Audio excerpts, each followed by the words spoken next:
And we're live. Morning thoughts, morning thoughts, morning thoughts. Shout out to the people going out to work this morning. Shout out to the people coming in from work this morning. Extra special big up shout out to the people who work multiple jobs. I have the utmost respect for you. Shout out to my entrepreneurs, stay-at-home moms and pops, my retirees.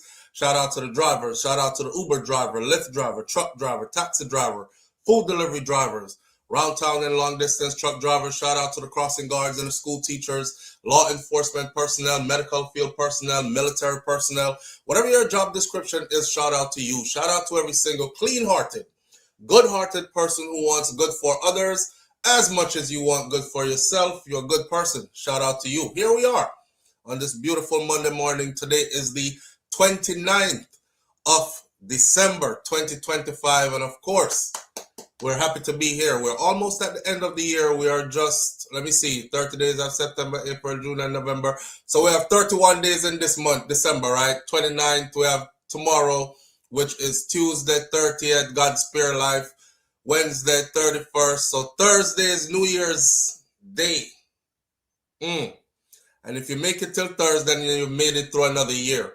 Give thanks. All right. As you can see, the chat is open this morning. I opened up the chat this morning to subscribers only. That means that's all you have to do this morning. You don't have to be a member. Name's not in green in the chat. You're just a subscriber. And if you're a subscriber, you're welcome in. My phone lines will be open this morning. I will be answering all calls. Keep the calls coming in. Don't be afraid. We don't bite. Speak your mind. We don't have to agree on everything. We just have to keep it mutually respectful. See, I'm going to big up a couple of people in here before we get started, and then we're going to go. I'm starting with no notification this morning, so my apologies to the people who normally check at 6 a.m. around that time to see if the shorts that says we'll be going live at 8 or 8:30 or whatever this morning usually come on. It didn't come on this morning because I didn't put one up this morning. So I'm expecting to see a lot of, we didn't get any notification this morning. I didn't put up the notification this morning. I wasn't sure if I was going to go live. All right. I don't know, I make you know my business sometimes. So I have, we have to cut this morning by 11 a.m. the latest. That's if we even get that far, right? We have to cut by 11 a.m. the latest. I'm probably going to be doing a road trip today, which is about 6 hours driving today. And I have to leave at a certain time because people have to check out at them hotel at a certain time, and I have to be there when they check out to pick them up. So this one I can't even play with and say 11. All right, make we go till 11:15, make we go till 11:30. I have to be off by 11.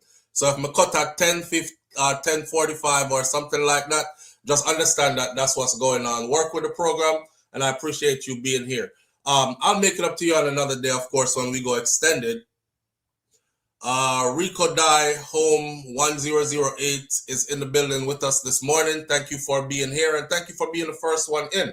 Marilyn Grant is here with us this morning as well, all the way from Great Britain. Thank you for being here, family. Appreciate your presence. Sharon Spence is here. Senior Sexy is in the building this morning. Thank you for being here as well. Anthony Vaz, thank you for being here. Audrey Wright, morning from present teacher. Please hit the thumbs up button as you enter the live. Thank you for being here. Audrey said, please hit the thumbs up button as you enter the live, please. Another thing is I'm still dealing with that coughing stuff. So throughout the morning, you might hear me cough while we're going in. Don't take it too personal. You know, we're all humans, go through human conditions. That's one of them for me. But just a cough, cough, cough. The cough is getting better though. The cough is getting better. You know, I have some home remedy stuff working on it. So it's not what it used to be, but it's still there. Take your time on going. Stacey Ann, big up yourself. Thank you for being here. I appreciate your presence here this morning. Nisha, big up yourself. Thank you for being here as well. Nans is in the building with us this morning. Thank you for being here as well. Let me see who else. The names in black. If I'm not calling your name out in black, it's because now it's going to be like a long list of names to call out. Charmer D Star official is in the building with us this morning. Michelle Taylor RN is also here. S Diva is in the building with us this morning. Brahmo Wright, Big up yourself, sis. Thank you for being here this morning. Julie Tapper is in the building with us this morning. Ferron is also here. Big up yourself. Thank you for being here this morning. A lot of names in black this morning, and you know how it go already. I can't really sit here and just call out all the names because we'll be here calling out names all morning. Great Goodies is in the building with us this morning. Tony Mango is here. If I missed your name, then you don't know how it go already. You still love and respect same way, all right? All right, we're going to get into the material, what we have to talk about this morning. You're going to choose where I start, and then I'm just going to shoot from there. My first sergeant used to say in combat, he was like, you point, I shoot. So I'm doing that with you this morning. You point, I shoot. This morning is kind of like the biggest mystery. Can't remember, somebody said last week, SouFLo, one of the things I think you should do as the days roll down to the end of the year is go and revisit some of the stories we covered throughout the year. Well, what I decided to do this morning is I decided to take out the biggest mystery of 2025 out of Jamaica news, and also the most gruesome story out of Jamaica. These two should take the cake unless somebody knows of something that was bigger than this, as in more mysterious or more gruesome. So if you want me to start out with the biggest mystery, or you want me to start out with the most gruesome, or you want me to talk about the SSL arrest. They made some arrests in the SSL. Remember SSL day where Usain Bolt lose him 12 million US dollar, them thieving money and gone. Yeah, they made some arrests over the weekend of the head honchos and they have been arrested and charged now. So that's on the board this morning. There's a follow-up story here about a police officer that I was trying to get my audience to donate money to her fund because she was battling a rare form of cancer, sinus cancer. There's an update to her story. And then the last one for the morning is just us talking about our murder rate and how our murder rate is down, but a conversation surrounding that. So you can look at it as murder rate, cop with cancer, SSL arrest, most gruesome story, or biggest mystery. You choose and I'll shoot. I'll give you 1 minute starting now. I saw some people put their answers up already. I'll give you 1 minute starting now. Come here to time it. All right. And I'll sip my tea in the meantime. Remember, if you don't vote, somebody is going to be voting for you. We are already 7, 8, 9, 10 seconds in and counting. We have 60 seconds. I see SSL on the board. That's the second SSL. I see SSL again. That's the third SSL. Audrey SSL. Ferron SSL. That's the fourth SSL. The fifth SSL. Let's Bond TV. Big up yourself, bro. Thank you for being here. That's the sixth SSL. SSL again. Julie Tower. That's SSL. Okay, good morning, Miss Andre. Okay. Winston Gale, SSL. Julie Tapper, SSL. It looks like it's going to be SSL because we're 29, 30, 31 seconds in and counting. So let me start queuing up the SSL board and get ready for SSL. Nobody is picking anything else but SSL. So no one roll with the SSL story early in the morning. Yeah. Boy, I tell you, it's it. Some people say long run, short catch it up. We are 42 seconds in and counting. It's almost beer SSL, missy. Boy. I say SSL straight. Brummel, SSL straight. Julie Troway, SSL. Carla Lang, SSL. All right. We are 10, 9, 8, 7, 6, 5, 4, 3, 2, 1, and SSL it is. Listen. Remember, I know we're talking about Jamaica here, okay? So, the funny thing about this story that I noticed over the weekend, first of all, when the news broke and they said SSL head honchos were arrested, I thought to myself, long run, short catch, yes. But then I said, nothing is going to come out of this because you know how Jamaica stay already. If you've ever seen a light skin, white skin with whole heap of money go to prison in Jamaica, then I want you to point them out to me. It don't matter what they do.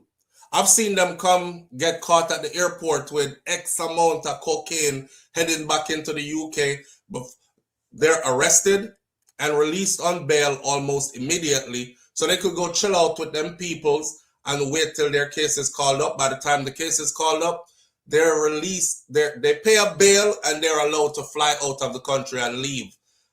They don't go to prison. All right. So that alone already have me on guard. Live on the air with SouFLo. Good morning. Morning, SouFLo. How are you? I'm good, family. How are you doing this morning? I'm good. SouFLo, how did you get bail over the weekend so quick? Then that me I go talk about, man. As soon as I said these people do not go to prison or in Jamaica, they won't even go to jail. Crazy. They won't even go to jail. Can you imagine that, SouFLo? I remember, it's the weekend where court lockdown. It's a week. Yes. Yeah, court is locked down. So all animals are equal, but all animals are not the same. All right, station bail. All right, you see that, SouFLo? Who is the Minister of Security right now? No, Chang. No, him sick. He's out. Chang is out. So who is taking Chang's place in the meantime? The Prime Minister. So who's co-signed on that and say they can get bail over the weekend? The Prime Minister. You see what's going on in Jamaica? Well, and this is the weekend, mind you. Court is closed. And this is the weekend. Would a normal person get bail on the weekend? Not only that, right? One of these individuals, the tall bald-head one, we'll get into that in a minute. Remember? All right, I'll hang up a list. All right. Remember the Prime Minister, the Right Honorable Andrew Holness, money was taken out of SSL right before SSL went into the crash, right? A lot of us were saying, including myself, was like, I find that very suspicious. How did Usain Bolt 12-point-something million US dollars get lost in that crash? But Andrew Holness was able to get his money out like right before the crash. Then I found out that there's a pattern of this individual's money coming out of entities like these right before the crash. Insider trading. Somebody and somebody are close friends, and somebody is a part of the scheme, but not really a part of the scheme from way back. Like they have backing in high places. But like I said, when I saw the arrest over the weekend, the first thing I said is, long run, short catch. Second thing I said, them nothing now come out of this card. Them people that they don't go to prison in Jamaica, and nobody could show me on record where any person like this has ever been to prison in Jamaica. Anyways, what their attorney is saying, and of course, he must be the top attorney in Jamaica. He must be. I've said it here myself. May I put on my little money to the side in case I ever get into anything. Because this is the first guy I would call. His phone must be so busy. We're talking about none other than Peter Champenny, right? Avoid wild speculations, defense attorney advises in SSL matter. They're already doing damage control. This is Sunday, and he's speaking to news media on a Sunday. Remember, I know court closed, So everybody was like, how the hell they got bail? They were released on station bail.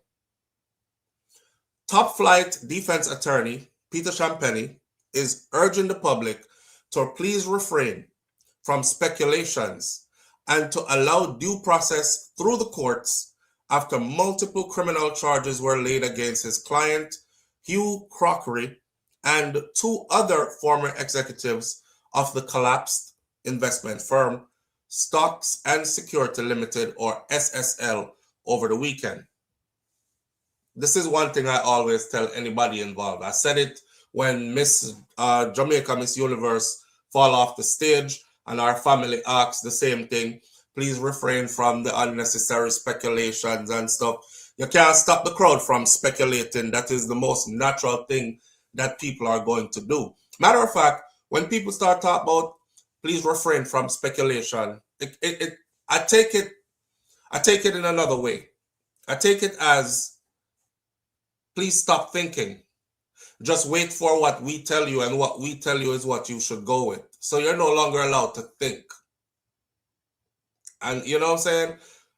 The matter is going to be before the courts. And we should allow the justice system to work and not rush any judgment or be given to any wild speculation, Peter Champenny said in a statement to the media on Sunday.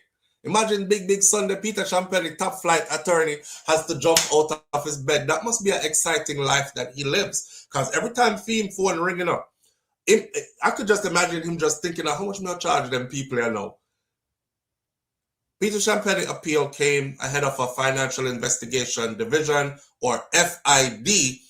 FID is the same entity that the Integrity Commission referred our Prime Minister Andrew Holness to for further investigation, because they believed that there's something here that says, remember when the Integrity Commission said, we cannot decisively say yes or no if the Prime Minister is involved with illicit enrichment, or in other words, probably doing illegal activities, collecting money off those things on the side, unable to track his income. This is FID. Live on the air with SouFLo. Good morning. Morning, SouFLo. Morning, family. How you doing? Morning, chat. Talk to Winnow Mary. Question. Mm-hmm. What is station bail? Station bail is basically bail given at the station. Self-explanatory. You don't have to go through the courts to get it. It's a bail that they make up, say they want you to get out. Them just give station bail. You bail from station level. You don't have to sit. It's the weekend. You don't have to sit. You don't have to wait for a judge to come in on Monday morning for you to go to court or whatever. Then bail you out right there at the station. On the weekend? On the weekend. And station bail is never normally given on weekend either, but I don't know. Station bail given in this case. Oh, so what is the question? Like, the person wasn't supposed to be able to get bail on the weekend? They weren't. They weren't. They were arrested. As far as I've read so far, they have been charged also. And then them just get bail one time, same time. It was like they walk in and everything was done. We arrest you, questioning done, charge, all right, go on.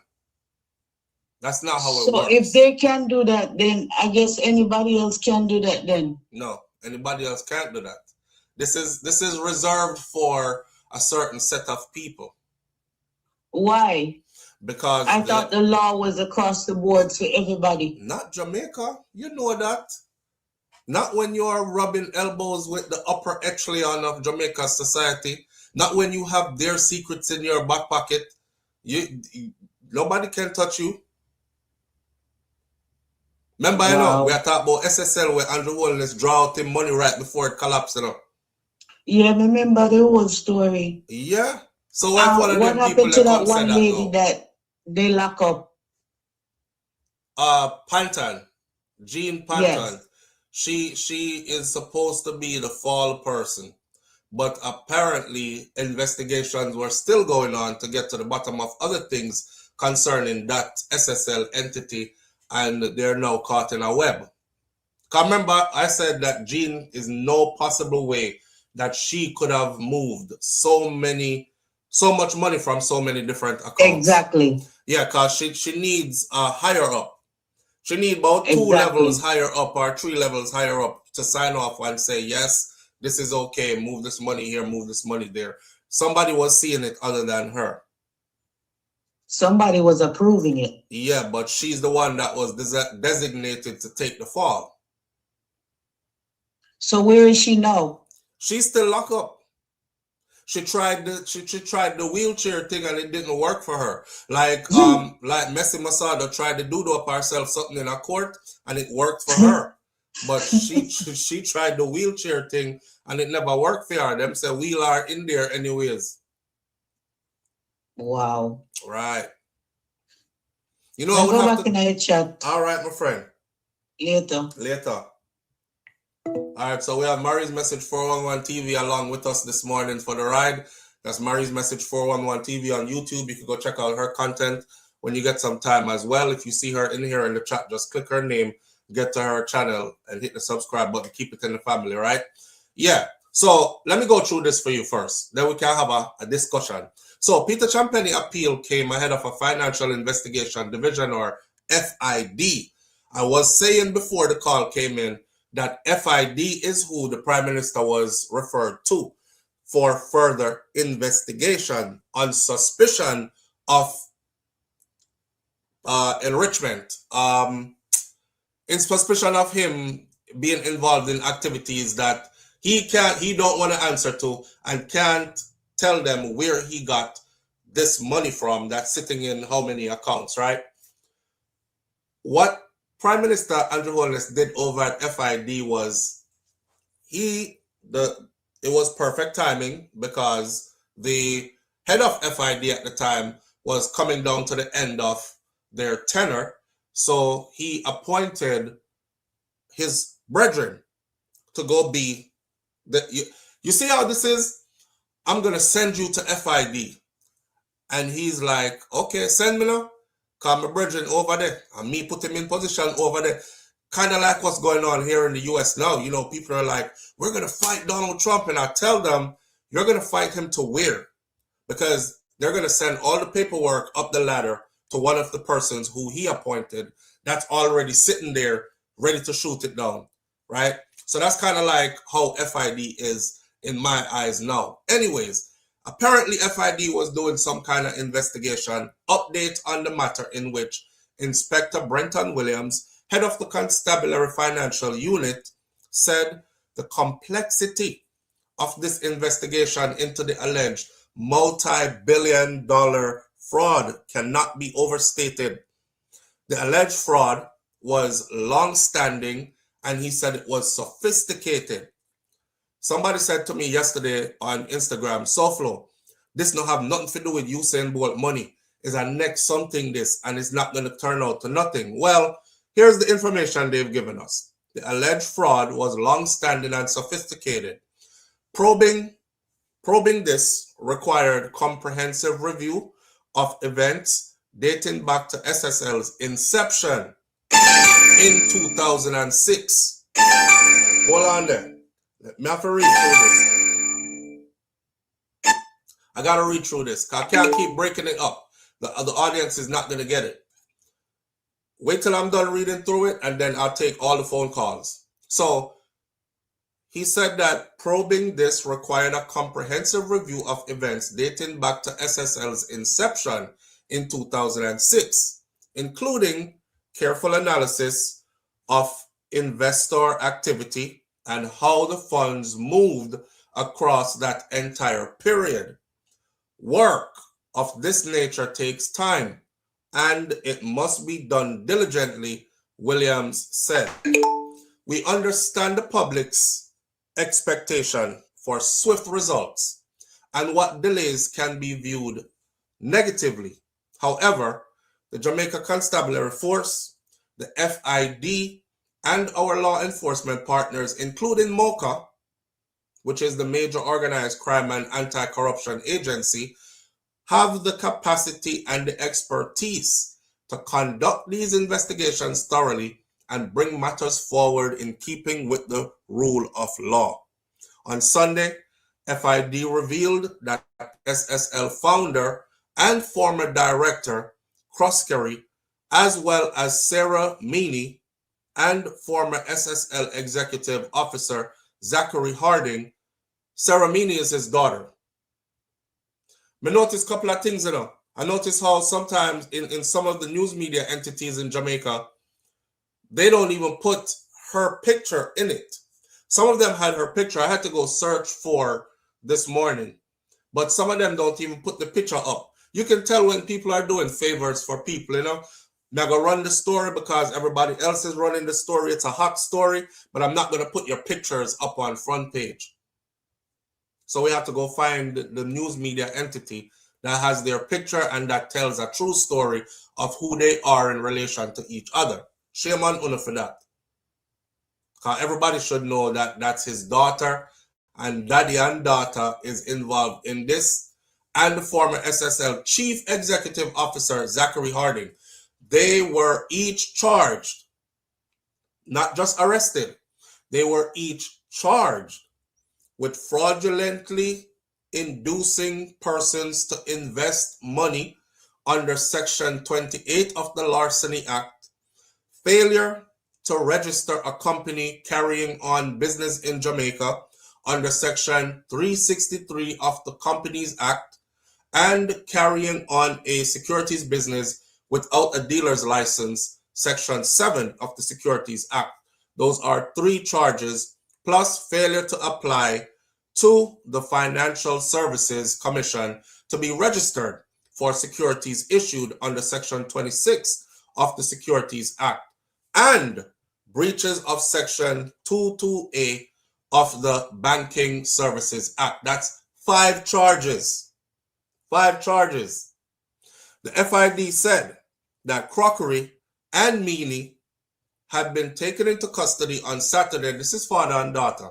Had been taken into custody on Saturday following a coordinated early morning operation at 4 different premises.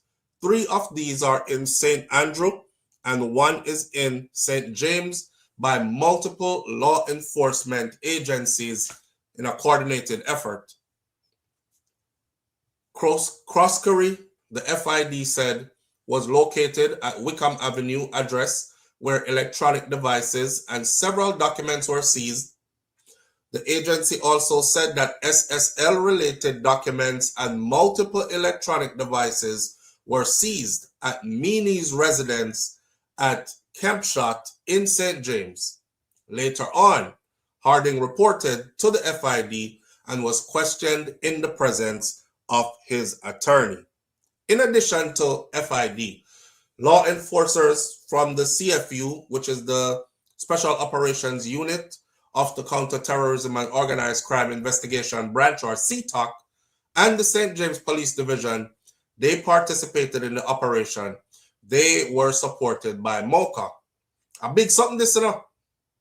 Big raid with all these different entities coordinated. I could imagine when they were grouping up in their vehicles and they were doing their plan, and everybody gathered in and they're like, okay, we're going to hit these properties simultaneously and we have to go in by surprise, XYZ. I wonder if them call them and tell them so they were coming. Or somebody tipped them off that, yo, them are come for you know. We tried to stop them, but we couldn't. Saturday operations were mounted as the probe intensified into the alleged multi-billion-dollar fraud at SSL, which came to public attention in 2023. That is when we realized that Usain Bolt had lost $12 million. Usain's situation made the story even more salacious, right? And after that, everybody was involved. Give back Usain the money.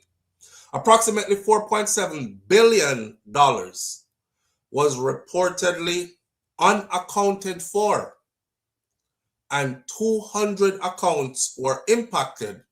Among the clients affected was track and field legend Usain Bolt, who has reportedly lost more than 12 million US dollars. That's approximately 2 billion Jamaican dollars. So, for the person who said over the weekend, SouFLoTV, this not have nothing to do with Usain Bolt, it absolutely does. His money is included in it, in the probe. They're going back to 2006, the start of SSL, and all the stuff they've done, investors and payouts and so on, throughout the years, all the way back to now. So before the arrest on Saturday, only Jean and Panton, who you asked about earlier, Only Jean Ann Panton, a former SSL wealth advisor, had been arrested on a 21-count indictment. She has reportedly confessed to stealing from clients' accounts, and she is charged with 3 counts of larceny as a servant, 3 counts of falsification of accounts, 5 counts of forgery, 5 counts of uttering forged documents, 3 counts of engaging in transaction involving stolen property, and 3 counts of breaches of the Cybercrimes Act. Live on the air with SouFLo. Good morning. Yeah, SouFLo. Yeah, family. Talk to me now. What go on? I know it's above your pay grade, but can you answer, please? I'm not straight from your point, but all this a big disaster, and our best friend have it on in program. I don't know, you know. And he says he's for transparent and for all the things them cause crime are crime, right? And wrong are wrong, right? Me know what you say. Me talk about that later. Yeah, man. Respect. All big right, up yourself and big up your family. Eh? Manners and respect, my brother. All right, so in his statement on Sunday, Peter Champagny, who is their attorney, one of them attorney anyways, said that his client has consequently maintained his innocence, or consistently maintained his innocence all along, and has always made himself available to all the regulatory bodies that are involved in this matter. And I just want to indicate that we should be cautious in rushing to judgment here.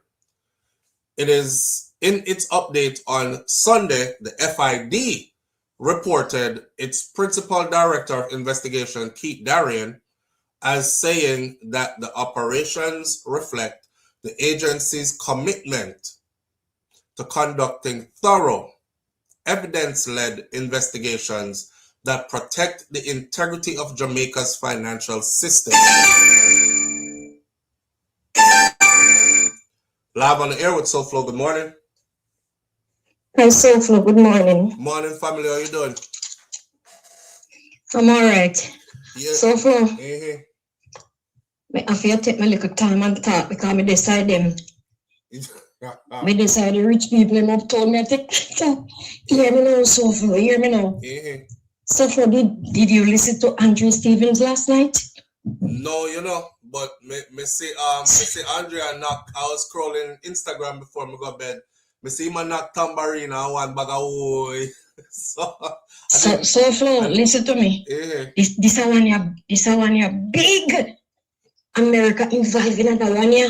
So I've heard. Yes, and hear me now. Nigel Clark was here last week to talk to them about something. SouFLo, me gone. Me don't know who listen to me here. All right, my friend. Now you know how we do over here, so I don't have any proof of any of that, so I'm not going to be mentioning any of that, right? I don't want to be the person who carry on what somebody else said and then I can't prove it that it actually happened. So I kind of stay in my own lane and talk about what me have in front of me, and it keeps us safe. All right. Where says SouFLo, do you think they are suspicious goating again? Do you think they are suspicious goating again? Me not understand that 5463. Caller, you must carry all of us in our wilderness. We lost. Okay. What the caller said, I will put it as a rumor, and you can go look it up on your own. So it is said that these individuals are also, well, first of all, you know that U.S. entities got involved in the investigation, right?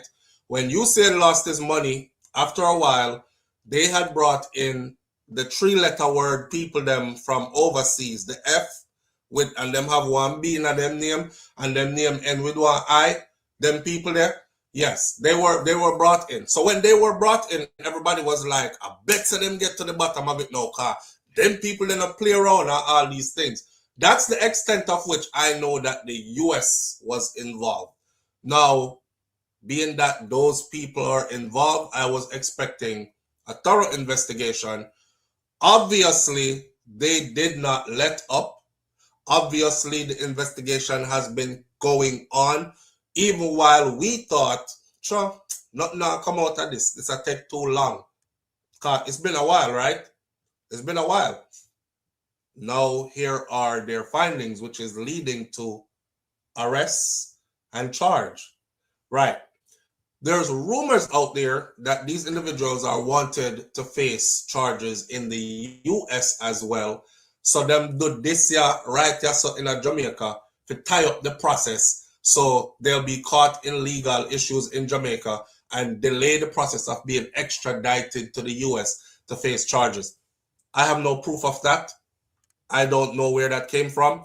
I just hear that out there in internet land. And I'm letting my audience know that I just hear it out there in internet land. So if you hear it out there too, which I'm sure you probably had, which is what she was alluding to, you have to tell me which part the proof is for that.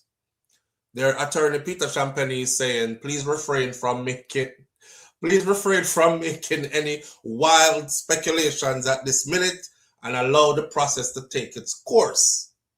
Right? So that's what we are going to do with it.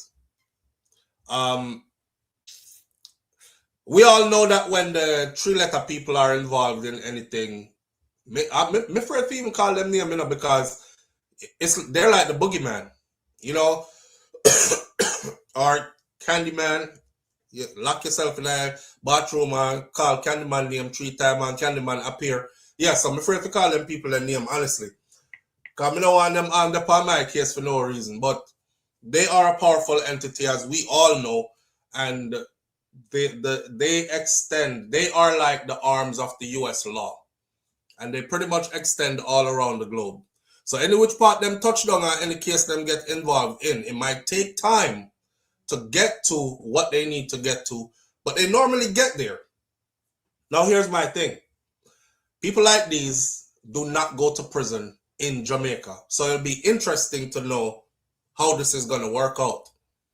I'll even go outside of the box to say this. There's a lot of money that's floating around right now. Whole heap of money that's floating around right now. And I'm talking about monies that were given, grants.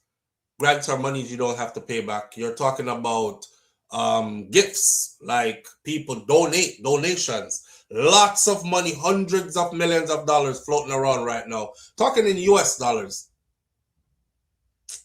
It'll be interesting to see how that money is spent with all this happening.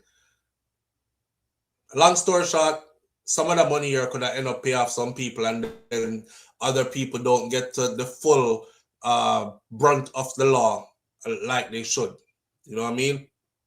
So by working together and securing key evidence, we strengthen the case.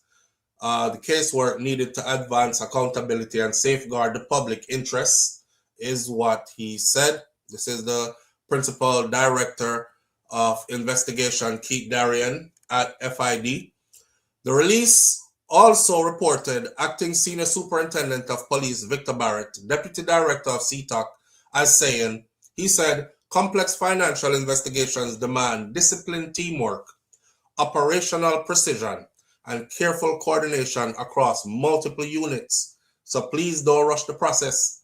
Today's outcome highlights what is possible when law enforcement agencies work in step, sharing intelligence, executing safely, and securing evidence in accordance with high global standards. You see what happened at SSL, right? Particularly what happened with Usain Bolt's money. Remember, I know them say about $4.2 to $4.5 billion was kaput, disappeared out of over 200 accounts. Usain Bolt money alone accounted for half of that. Just one man money alone accounted for half of that. And the simple fact that Usain Bolt is a global icon,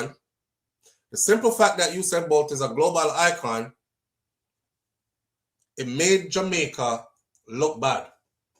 And remember I said this, I said Usain Bolt is such a country youth, and him is such a down to earth, such a Jamaican at heart. Usain was willing to take that blow, and he was willing, instead of dirty up Jamaica's name. Because remember me saying, if I was Usain, when you see me on Good Morning America, it's nothing for Usain Bolt to get on Good Morning America and all these other big daytime shows. His agent just has to call, hey, we have Usain Bolt, world champion Usain Bolt, 7-time Olympic gold medalist Usain. Yes, we know who Usain Bolt is. He would like to make an appearance. Okay, let's schedule it. When? Easy. Usain could have used what's at his fingertips to tear down Jamaica. And trust me, if he did, it would have been a massive friggin' teardown. Believe me, if Usain ever made a video where he said, people, both my Jamaicans abroad, in the diaspora, and others who hope or was going to invest in Jamaica or any entity in Jamaica, I'm telling you right now, don't do it.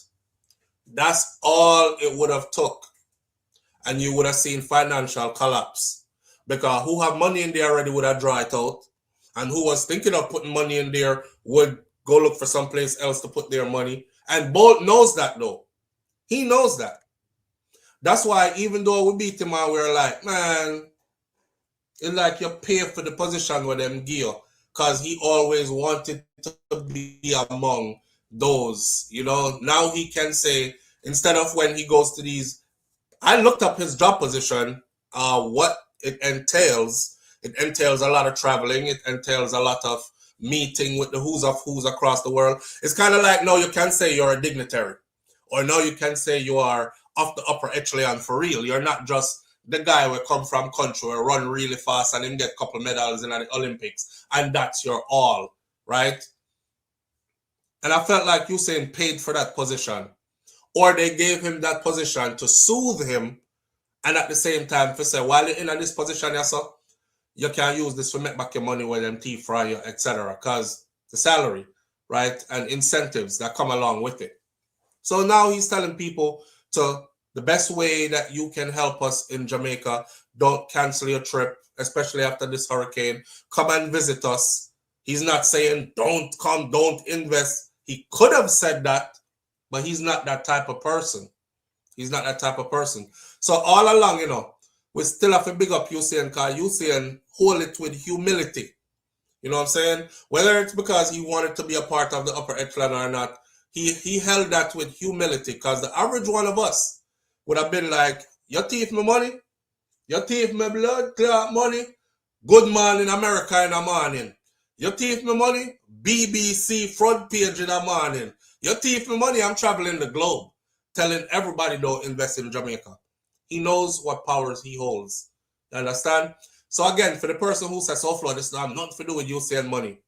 This just came out this morning.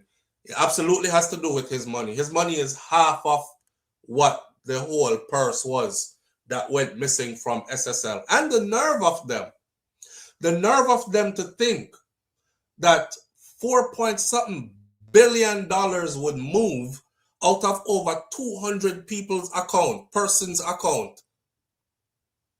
And nothing would come of it? Damn. Only time people move like this are when them have bucketive in high places. That's the only time they move like that. Now, the other day, I see them send a man go to prison for, it's like over a decade, right? And he never killed nobody, which is the first I've seen that happen in Jamaica. The guy who was the head of the athletic, something athletic, I don't remember what it is. We covered this story though. The information is not in front of me right now. And he used to run Chug It, big party scene and all that. And they said that he was dabbling. He was thieving the government money and using it to fund his big, lavish, extravagant Chug It, big party, lockdown the whole town for a weekend kind of thing. He just got a lot of time. But if you notice who he is, that got a lot of time. That is a black man and he's a Jamaican. You see them light-skinned people here? And when I say light-skinned, them really light-skinned people here, them white passable people here, let's be honest, they're not going to no prison in Jamaica, fam. It'll be better if them get prosecuted overseas and might have a chance of going to prison overseas. But I'm calling it right now that they're not going to no prison in Jamaica. So we can look forward. All we want to look forward, it's not going to happen. It's kind of like looking to see Donald Trump get dethroned and impeached from this Epstein file something. I mean, no say it's not going to happen. Because no matter what come out in that file there, he's still going to be president of the United States of America, and he's still going to be in his position until him finish his term. Same thing going to happen in this SSL something. Yeah. That's why Peter Champagne is out here telling you, hey, refrain from the wild speculations. Just let everything run its course. They're going to be talking behind the scenes. Somebody have to take a fall for this, you know. Well, me not take the fall, you know, because me have your secret, remember. And me tell you that we did a crash, so you could have pulled out your money before we crashed. Right, so that name insider traded. So if me come out now and say, I'm going to confess and say, you have got insider trade and me give you information, like it will put you in a problem. It's no 4th term loading for you. So you got to work something out. Because if you don't work something out, I'm taking everybody down with me. And them kind of conversation they're going to happen behind the scenes right now. Live on the air with SouFLo. Good morning. Good morning, family. Morning, family. What going on? What's up with you? Me I go and give thanks to life. Big up yourself. Talk to you now. Quick thing. Mm-hmm. If it is that you are charged in Jamaica and going through a process for a particular crime, and there is a foreign entity that has interest in that and want to charge you within their jurisdiction, they can't get you there and charge you if it is that you are going through the same thing in your country. That have to finish first. What you're going through in your country have to finish first. Right. Yeah. So one look at this as a delay tactic too. Maybe some people need them. So then make sure cover them rear, put in them system, charge them. And you know how charging going in Jamaica, another 10, 20, 30 years, this a case and done. Me gone back. All right. All right, so. Well, so, like I said, it's rumored out there. I don't have any proof of it, but it's rumored out there that these individuals are wanted overseas as well. For same type of business to face those charges. But like the caller just said, a issue like this would delay the process. Now, you know how Jamaica stay already, right? You are charged, arrested and charged January or December 28th of 2025. And it'll be 2032 before your case even get to court. In the meantime, you're released on bail. So you have 2025, 2026, 2027, 2028, 2029, 2030, 2031, 2032, 8 years from now. I've seen cases get called up almost a decade after arrest and charge. And the whole time, individuals were out on bail. So it's a tactic that is well known to be used in Jamaica. This is not me making it up. You can go look up and find cases that were called up 7, 8, 9, 10 years later. And it's a delay tactic. So that could very well be something that could be applied to this too. If that is the case, that is true that they must finish this first in Jamaica before they answer to the one overseas. But this one is because things tie up in a court or whatever. I don't know. All I know is, and I'm making my prediction, these people are not going to prison in Jamaica. That me know. Them not got prison in Jamaica. Them skid too light. And them have too many people secret. Them not going to prison. And them have too much money. Them not going to prison in Jamaica. I don't know how them get their money, whether it was proper investments or it was thieving, but it looked like it was thieving because the people, their money missing. The people, you know, when Jean Ann Panton said, yes, I stole all the money from out of all these accounts. And she said she thieved money from how much the account, but she never touched Usain money. She didn't even know say Usain had money there. And them ask her why she do it. Why you do it, Jean?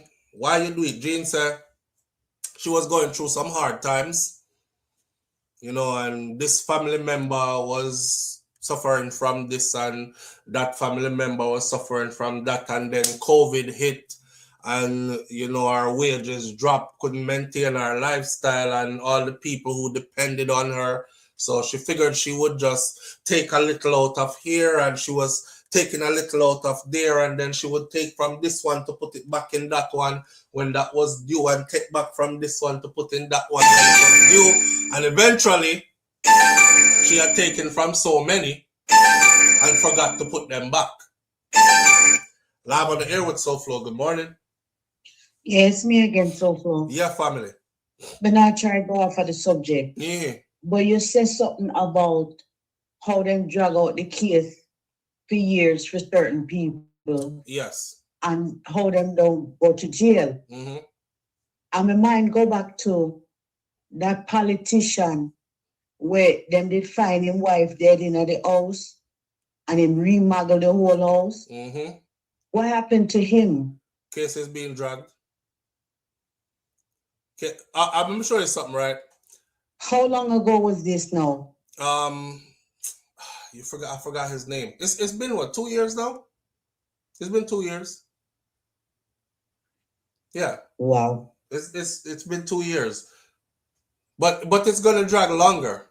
He has a date coming up in 2026. So he's not in jail.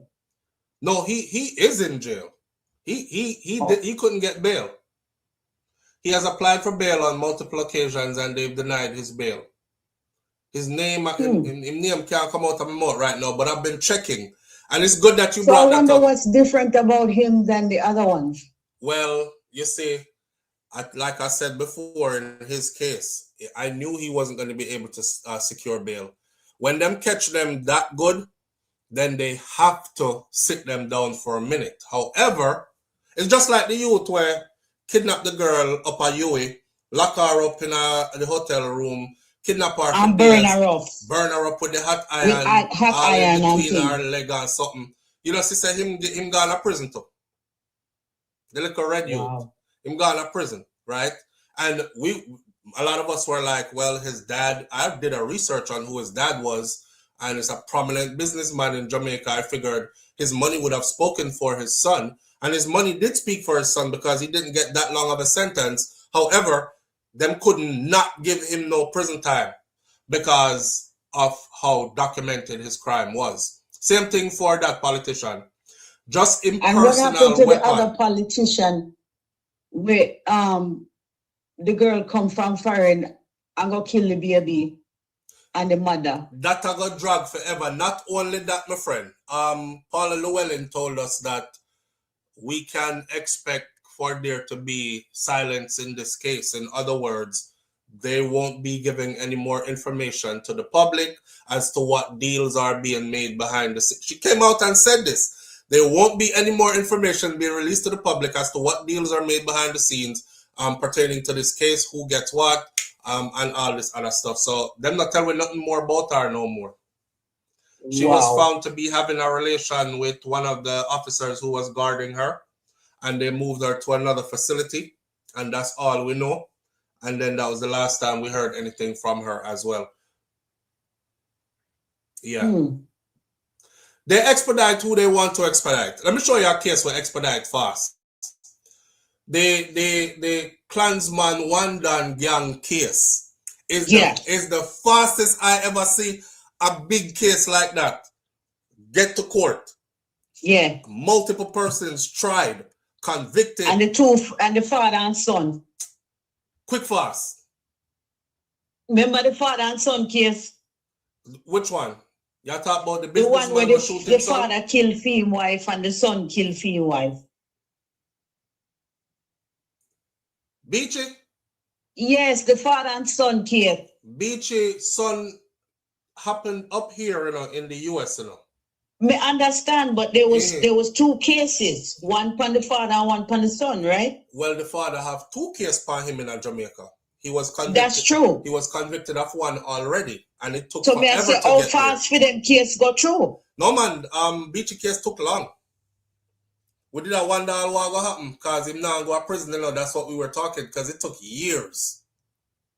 Oh. Yeah, Beachy Stout case took years, and now after he got convicted for his second wife, which is Tanya, the much younger female, now them are gonna try him for him first wife, which happened back before, and that are gonna take some more time.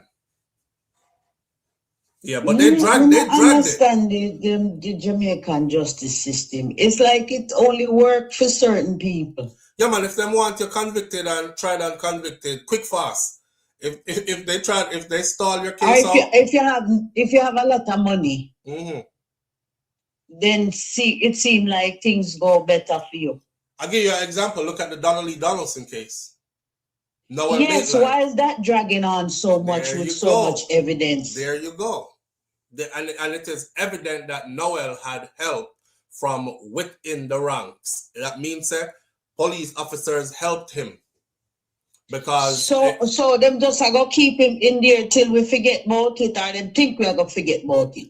We just have to keep the foot on them neck and make them know so the public is watching and the woman deserves justice for her daughter. That's it. And then eventually the world has changed, Mary. For the topic where you're on, but Mr. Say you have Jalen. Yeah. On the topic today. We did I wonder about him too. Well, we're gonna talk about him too. Because after the hurricane, nobody gonna talk about him no more. Yeah. We're gonna talk about him too. All right, later. All right. Yeah, so if they want your case to be expedited, swiftly you are tried, convicted, and sentenced. That's how Jamaica work. If them want it to drag on long, they'll drag it on long and try to see where them can find a loophole for you. They will give you and your attorneys every chance in the world to figure out how you can wiggle out of this one. Then they'll also try to make sure that the public forget. I've seen cases take so long by the time the case go to trial, and people have said, SouFLo, you remember the case where you cover from like 2018? I'm like, it's 2024. We cover enough case. I don't remember which one. Remind me. They're like the one where the mechanic man carry the girl around her house, man, and rape her and kill her. No, I don't remember that. That's how they do. No, I don't remember that at all. I have to drag and go back and research. In other words, by the time the case goes to court, the public is already off of that. We're like, them not even pay attention. You know? In a Noel Maitland case, I think they're definitely trying to do that right there.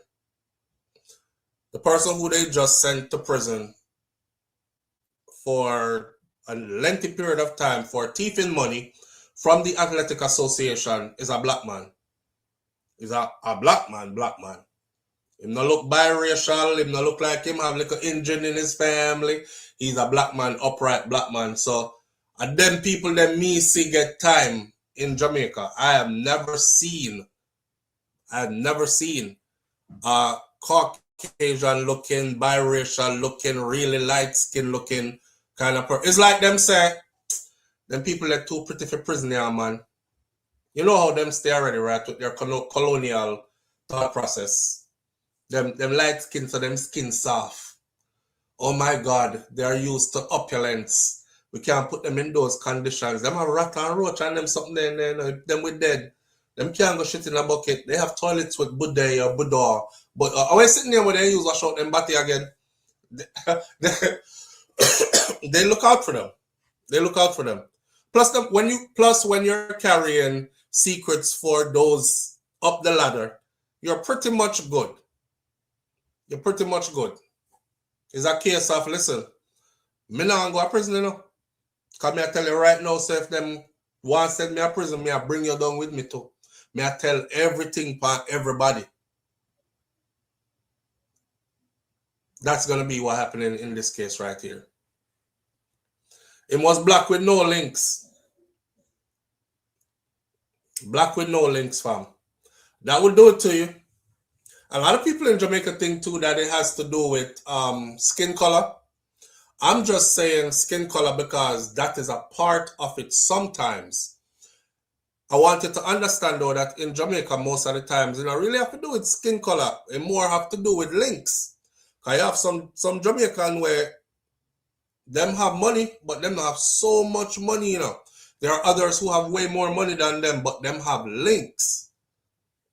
They are a part of the system. They are a part of the brotherhood, so to speak. Those people will always be protected. Even when them black as whatever you want to say. So I don't necessarily have to do with just skin color. I'm just pointing out that these type of people, the fair skin one them, light skin one them not get prison time at Jamaica, friend. They don't. If it happens now, it would be the first time it ever happened. First time it ever happened. Jean and Panton is going to get, them are going to sink her. They must sink her big time. Watch and see. I'm sorry, so there's something that never worked out for her either, where, you know, she tried it, man. She was doing fine up until she was arrested. And right when she was arrested, her legs went out and she couldn't walk anymore. Live on the air with SouFLo. Good morning. Morning, big brother. Morning, family. What going on? Take we off on the speaker or Bluetooth, because a beer feedback where I get from you. Oh, it's becoming there now. We're not yeah, you better now. Yeah, you better now, big brother. Yeah. We are hearing better now. Yeah, me sir. Big man thing. Me I listen to you more than I hear now. You see, Mr. Vegas, just blow this thing, because they're not coming up at people. But my problem is, politics needs to start to take legal action. I get to yesterday, not time post. I'll take legal action. All right, so you're gone. Well, you can. You know what? We done that topic about SSL, so we're gonna go with where you're going. Usually, we want people to stay up on topic, but we kind of done with that one here. We send the people them now in that prison already, and we're gonna watch it to see it. But they have been arrested and they have been charged. What you say about Bounty and Mr. Vegas now? You say Bounty needs to start take some legal action? Yes. Okay. You know, let me open up my Gmail, because somebody sent a birth certificate. Somebody sent a birth certificate come give me yesterday, but true, me not have the time to authenticate it yet. Let me see, I'm going on my Gmail. Let's see. Somebody said, here is the headline says, here is the birth certificate, go authenticate it. And that's the headline. May I pull it up right now? If you see it in our Gmail. Bang, bang, bang. Show me employment birth certificate. Boom. Right, that's all. Okay. This is a newer birth certificate, by the way. Because me just get my birth certificate done, redone in Jamaica not too long ago. And this is the one they gave us. So this is the new one. This is not this. So where you say me G and come off iPhone, cause y'all give me one whole heap of knives in my back there. And I want to talk some things real quick. Alright, let me say, it did say more legal action against Vegas. Me, next topic you heard upon about the Catholic country. Jamaican people now wake up and realize it, preserving land, preserving things. For example, currently they're looking for land to build cemetery.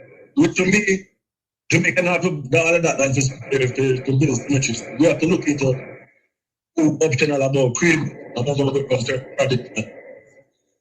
So that's all I have to say. All right, my brother. All right. Manners. All right, so yesterday I said, big up to Jerome. Jerome called me over the weekend. Jerome said, SouFLo, the age of consent in Jamaica, I see a lot of people, I say, them are drag your name over the weekend. Them I say, SouFLoTV. Well, he showed me one of the videos where the man says, watch SouFLoTV, him I put all film credibility on the line.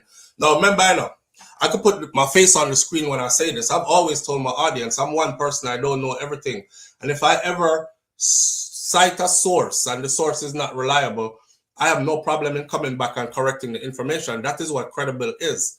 Somebody who doubled down on wrong is not somebody who is credible. Somebody who's able to switch course and say, you know, that piece of information that I gave you all before wasn't right. Here's the proper information. So from the beginning, what I was looking for concerning the birth certificate was, I was looking to see where a definite date was posted. All I was seeing was people saying that this is the day that, or this is the year that the age of consent in Jamaica went from 14 to 16. There wasn't no hard piece of information. When Jerome tell me that now, I say, yo, maybe I need to go back and look. So I went back and I looked up, did some more research. And what I found was an article in Jamaica Gleaner, and it is actually in oldjamaicagleaner.com. See, I always tell you where I get my information from. The article is so old, it is listed under Old Jamaica Gleaner article. If you just type up Gleaner, you will get more newer articles and you won't get that. This is back when Edmund Bartlett, who is now our Minister of Tourism, he was Minister of something else, which I didn't even know. And he was the one who was championing the push to get the age of consent increased from 14 to 16. So Mr. Big up to Mr. Bartlett for that. I had no idea. And in digging, I was finding all this new information, right?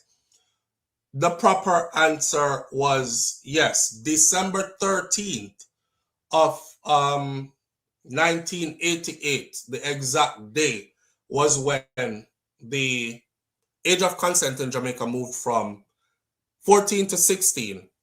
The accusation against Bounty Killer was that he impregnated a teenager in 1993. And I was saying, if it was predating that, then the law would be behind him. So even if we did think it was distasteful or it was wrong in our moral eyes, then there's nothing we could do about it. Well, on that note, obviously, which 88, the age changed, 93, allegedly, he impregnated this teenager, that would be a bad look for him. That would mean, say, he did that against the law. And I said that yesterday in the video, there is no statutory limitation for rape. However, the law in Jamaica works a certain kind of way when you're considering rape. What I did find out, though, was the law says if you get with a teenager who is between the ages of 14 and 16, then, and you are an adult, then the punishment for that is a mandatory 7 years in prison in Jamaica. That is from the same article where I found the exact date. And then Mr. Bartlett gave a long speech after that, along with other people as well, who gave speech and advice, which I laid out the whole thing in the video I put up yesterday, right, as a stance of correction. Here's my thing. One of the things I said yesterday was, and this is not to deflect, I said yesterday that I wish my people were more concerned about cockpit country than they are about who Bounty Killer impregnated or had a relation with in 32 years ago. Because I did the calculation, 93 to 2025 is 32 years ago, right? And the simple fact is, nobody else has said anything.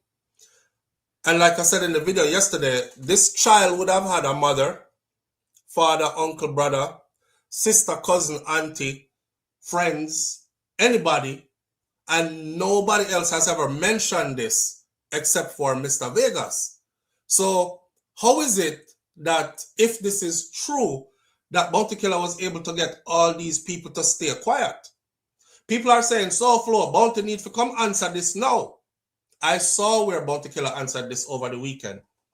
Bounty Killer said, basically him say, I know everything you run up and follow up and down. You know, people are telling lie about you, you make them go and spread them lie. But you know say it's not true. But people need to ask themselves, how come it's only Vegas alone know about this? Like, I'm Bounty Killer. I'm famous. Somebody else, at least one other person, would have know about this. How come it's only Vegas alone know about this? Which is interesting. How come it's only him know about it? Anyway, somebody sent me a birth certificate right here. And just by looking at the birth certificate, it says, the birth certificate says, first of all, that this birth certificate was issued the 21st of October 2020. And I look for that. I was looking for a birth certificate that would have been issued from 1993. Okay. The birth certificate they lost. Somebody go dig up something. Yeah, no complaint was ever made against Killer. No woman has ever come out and say, well, you know, honestly, I couldn't wait to talk about it. I'm the woman who Bounty Killer had relations with when I was 14. Me end up have the child, so I have a child for Bounty who is now, I did the maths again, she would be 32 years old this year. The mother would be 46 this year. Imagine being 46 with a 32-year, are you bridging that? With a 32-year-old child. So this is the kind of stuff that I'm telling the people say you would need as proof, right? You would need that girl if you come out and say, Bounty, I'm a daddy. And him know, and me and him help raise me. Him never hide it, but we just never tell people.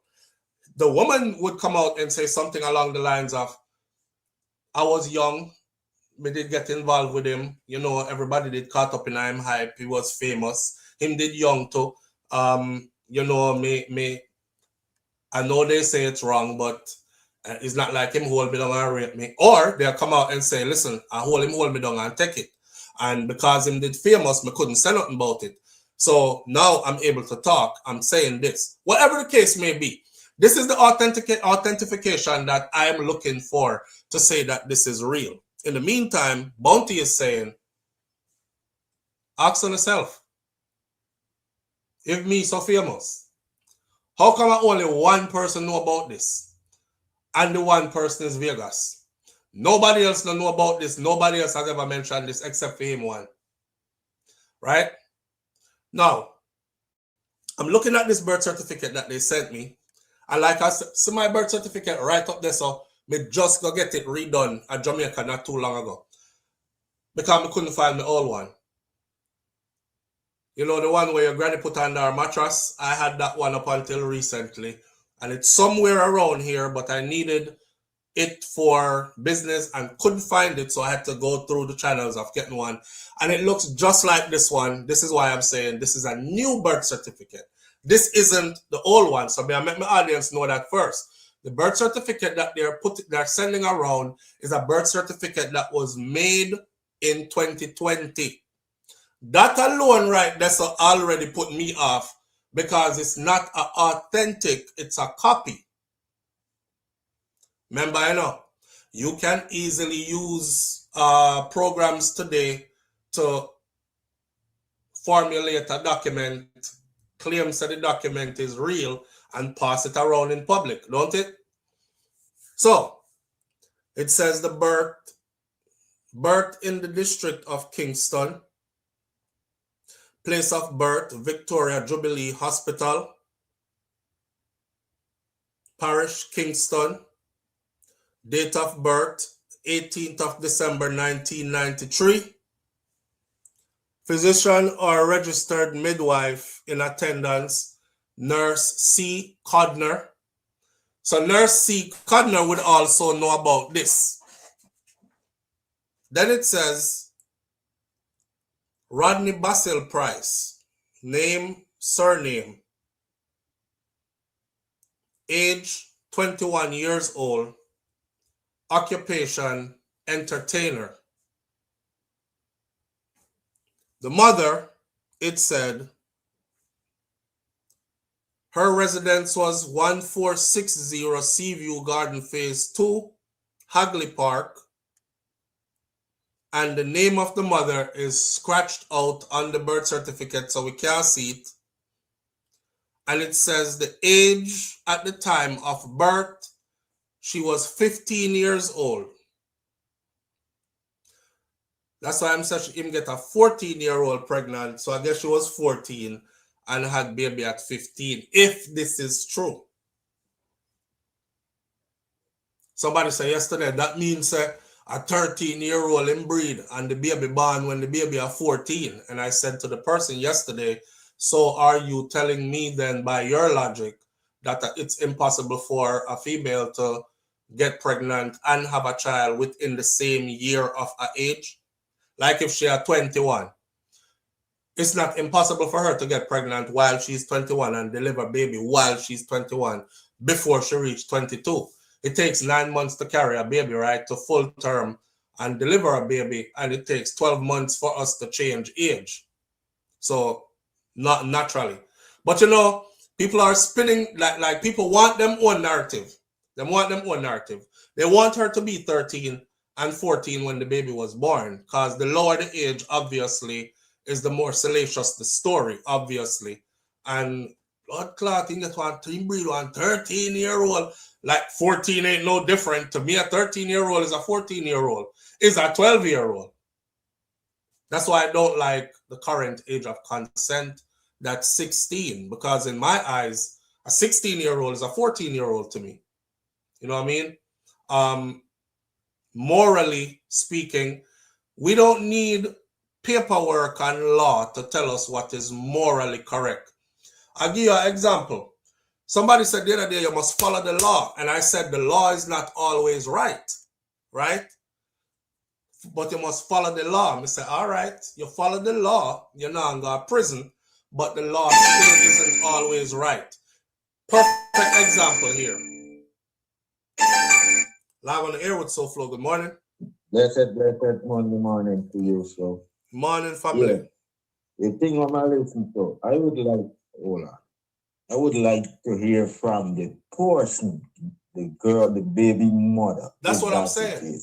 Because she's the one could say, well, this was the age she was. Yes. You know, because everybody looking towards the child. No, the evidence lies with the mother, not the child yet. Once you get a mother, you're good. You get one time. I would also want to know who furnished this birth certificate. That's scratch out. I would want to know who furnished this birth certificate. You know what I'm saying? They don't take their time and listen to you, so.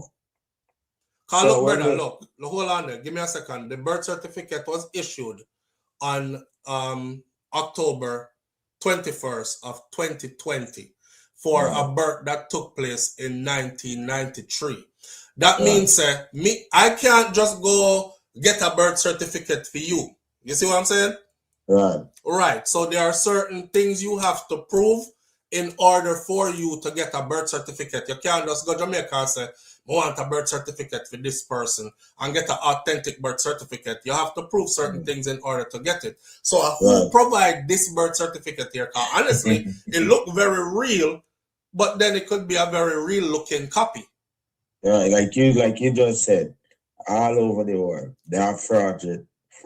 Right. Where people, they have so much technology that you could make a document as real as, look at money that make so complicated and they still duplicate it and pass it on. You see? Yeah, see them there? So they gotta come to you, right? They don't listen to you.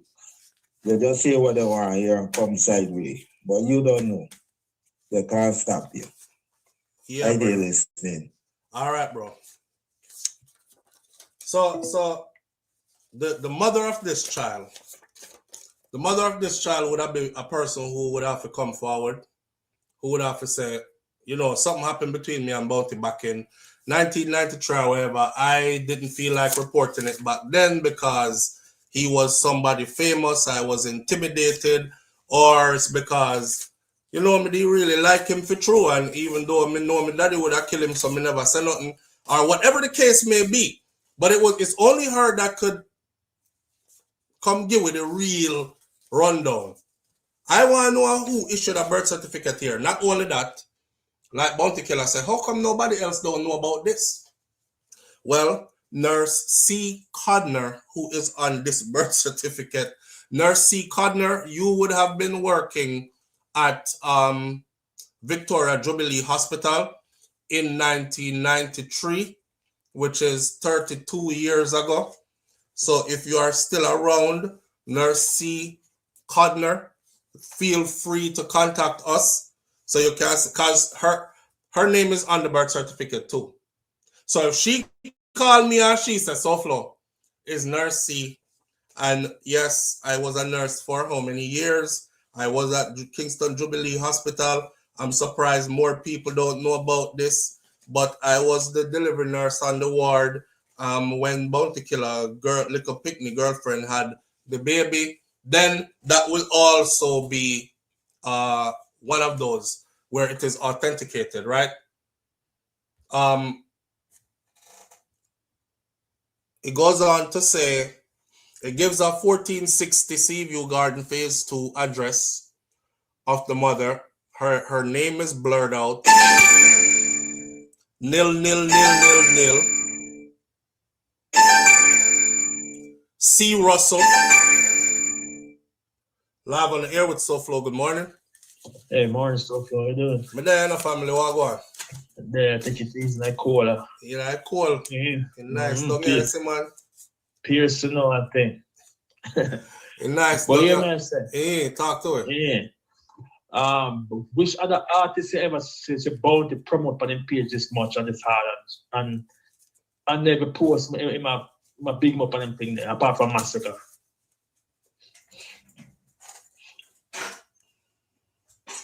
Bounty? Yeah. I don't know. I've always see Bounty big up other artists, man. Yeah, man. And what's not that going with Massacre? Yeah, man. I just something where him always do. That's a one thing about him. That and see, people are. Me see what some of them people are do, right? Hear them.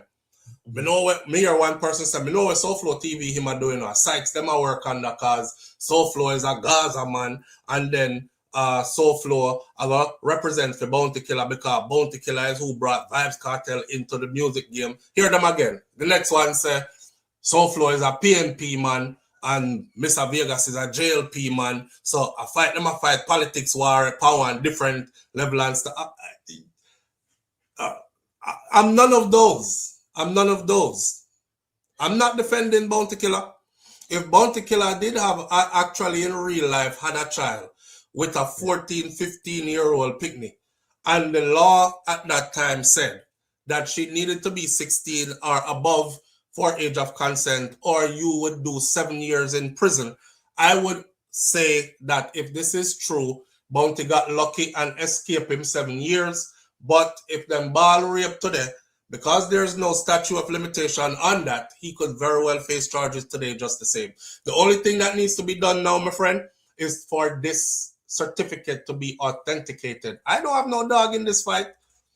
And if you're a pedophile, I would never, ever back you up. I would never try to make an excuse for you. Once me say you is a pedo, me and you don't have nothing to do with each other. So the people them that talk about, oh, me know SouFLo go back up Bounty because of the man, don't miss me with all that. Miss me with all that. Hey, you know the reason why I said maybe stop judge people is like must make God take care of that. You know what I mean?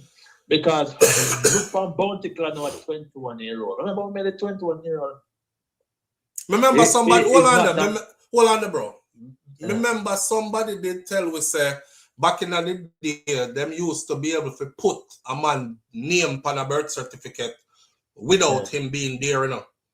Your presence was not needed. Them used to put name on birth certificate without you. That big loose. So that's what go like that. So I wonder if. Yeah. You know? But look now, I'm not pick up the Bounty because it's talk about Bounty now. bounty not really care about nobody else. For example, you're enough to have a big beef. Bounty us here, God, man, like look at Vegas now. The bounty make people really think it's Vegas a fish now. To who him be?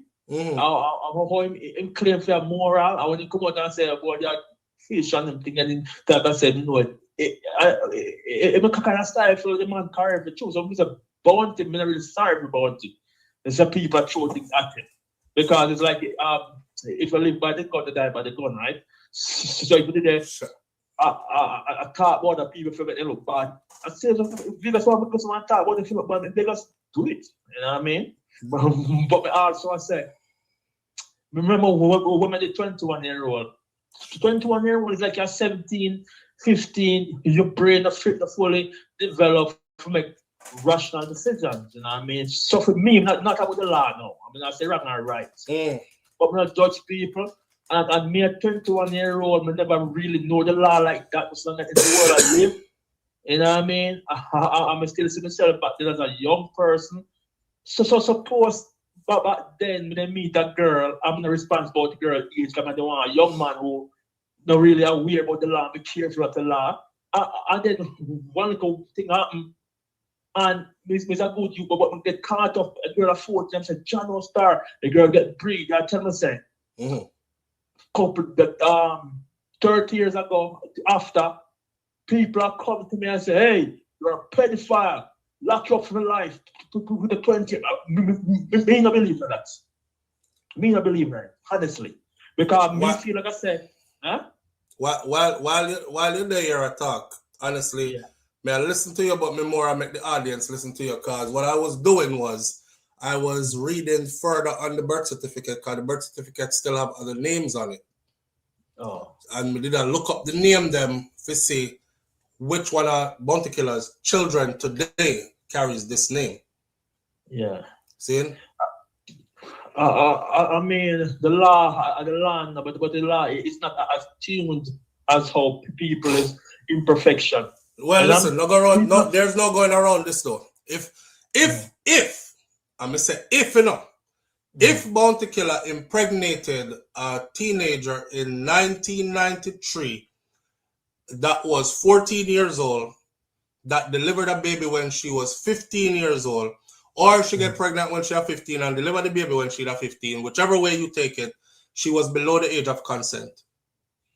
Yeah. Legally below the age of consent. That's point blank and period. If indeed this did happen. Right?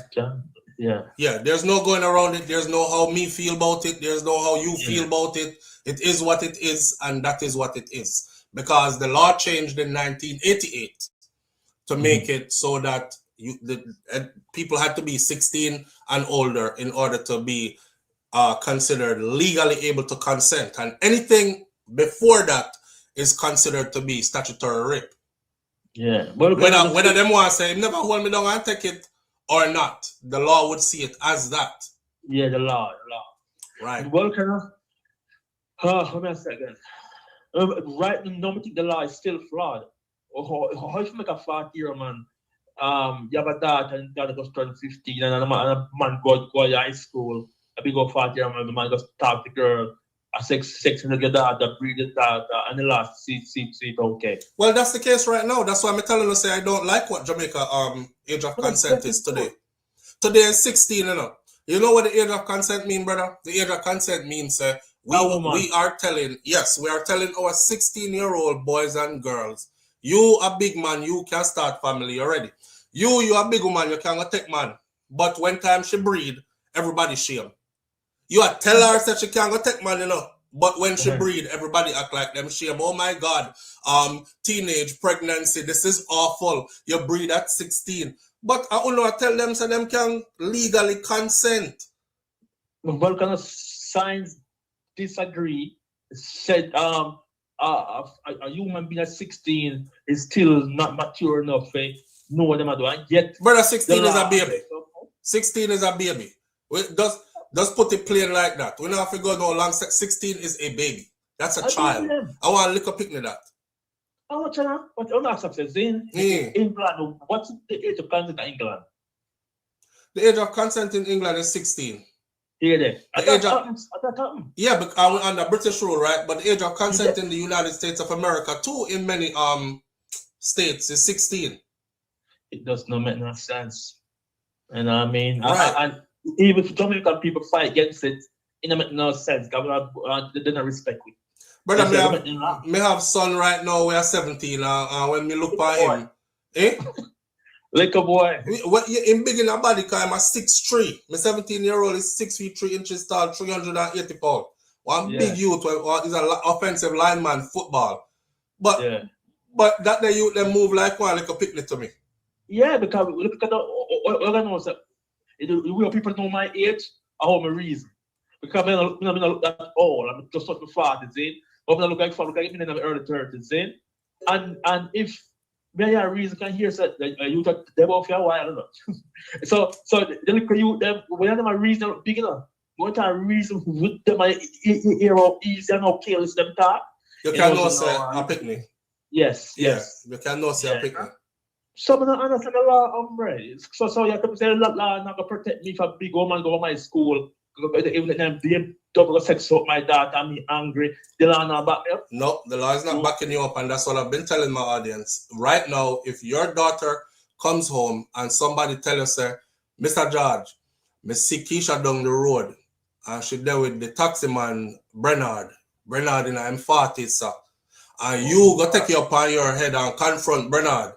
And Keisha tell you, say, Daddy, but me love him. Mm-hmm. The first walk up unless you want to go to prison. Unless you want to go to prison, because the law is sending you to prison if you do nothing to him. Yeah. Because she is legally able to consent and she tell you that she love him. That's the law, you know. Yeah. So the law always right?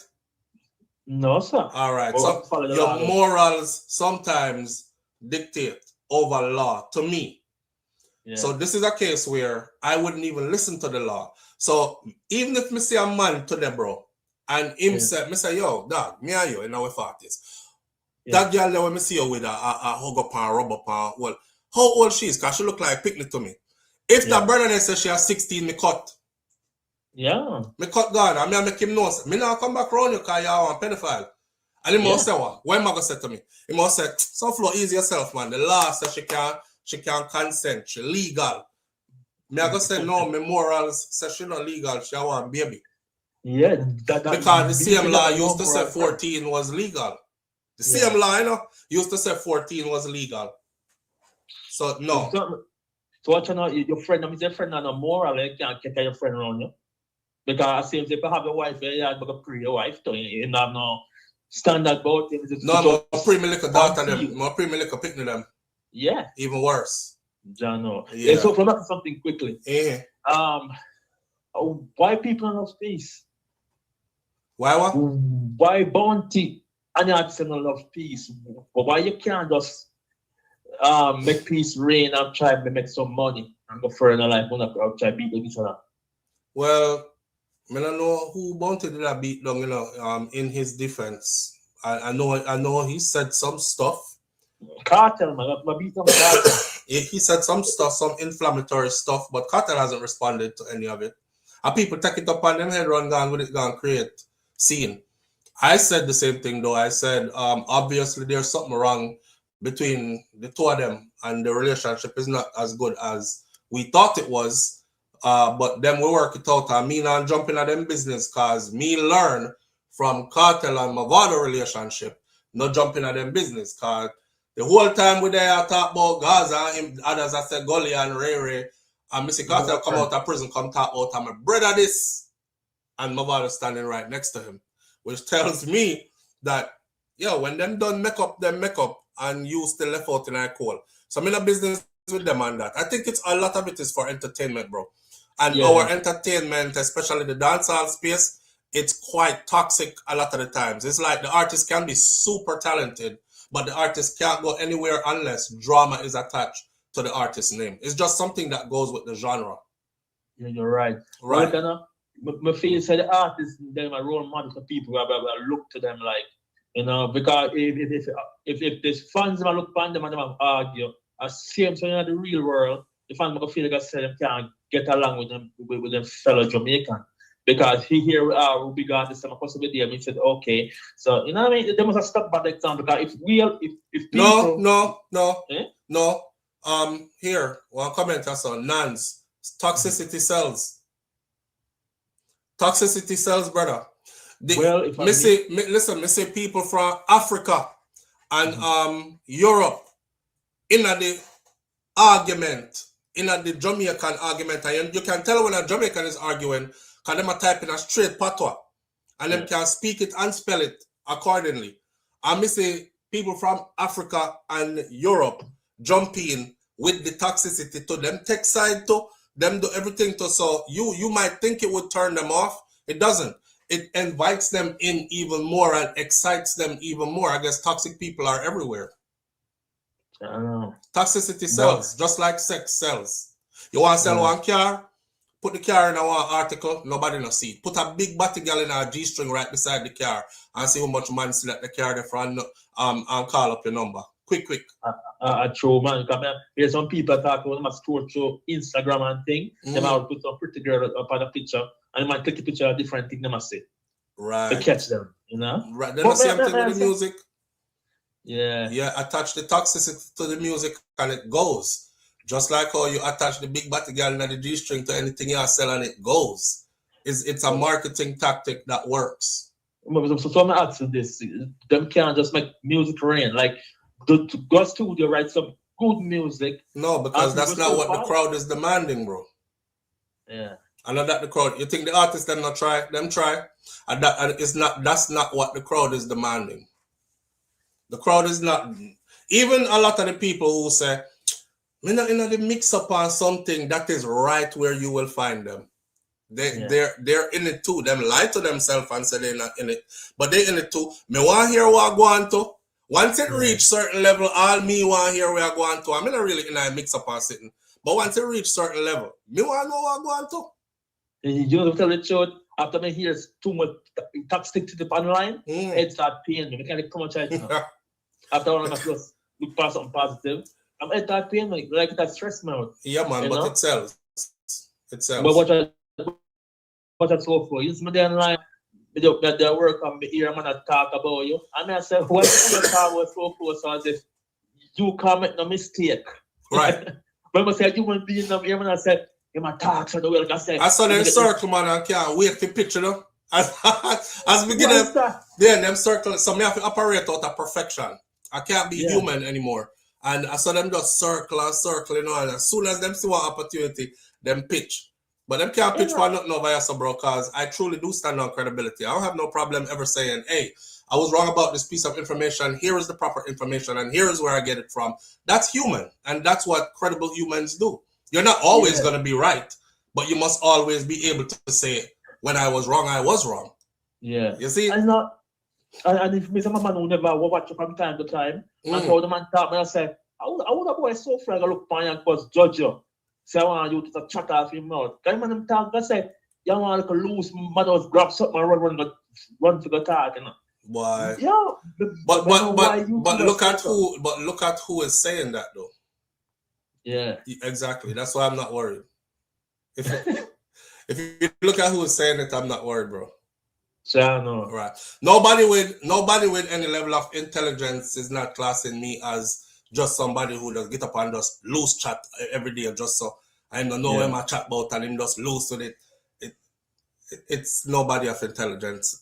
Anybody who have some sense, they don't class me like that. When I talk, it's one of the same enjoy, like my enjoy say it kind of beat you down. You can hear the voice, like I say, it might choke up to enjoy. Anyway, good for them. Good for them. Like I always say, thanks for the promotion though. But back to the setting when I talk about, see? Yeah. All right, manners. All right, big up yourself. All right, bro. All right. I'm looking at the birth certificate, right? And the birth certificate, no one talk about the end of it. Live on the air with SouFLo. Good morning. Yeah, bro. Yeah, brother. Because when I come to America, I fall in with a set of Jamaicans. It's in 84. and I love the culture. See. Yeah, love the culture. And I was welcome and they was held and embraced within the Jamaican community in Brooklyn.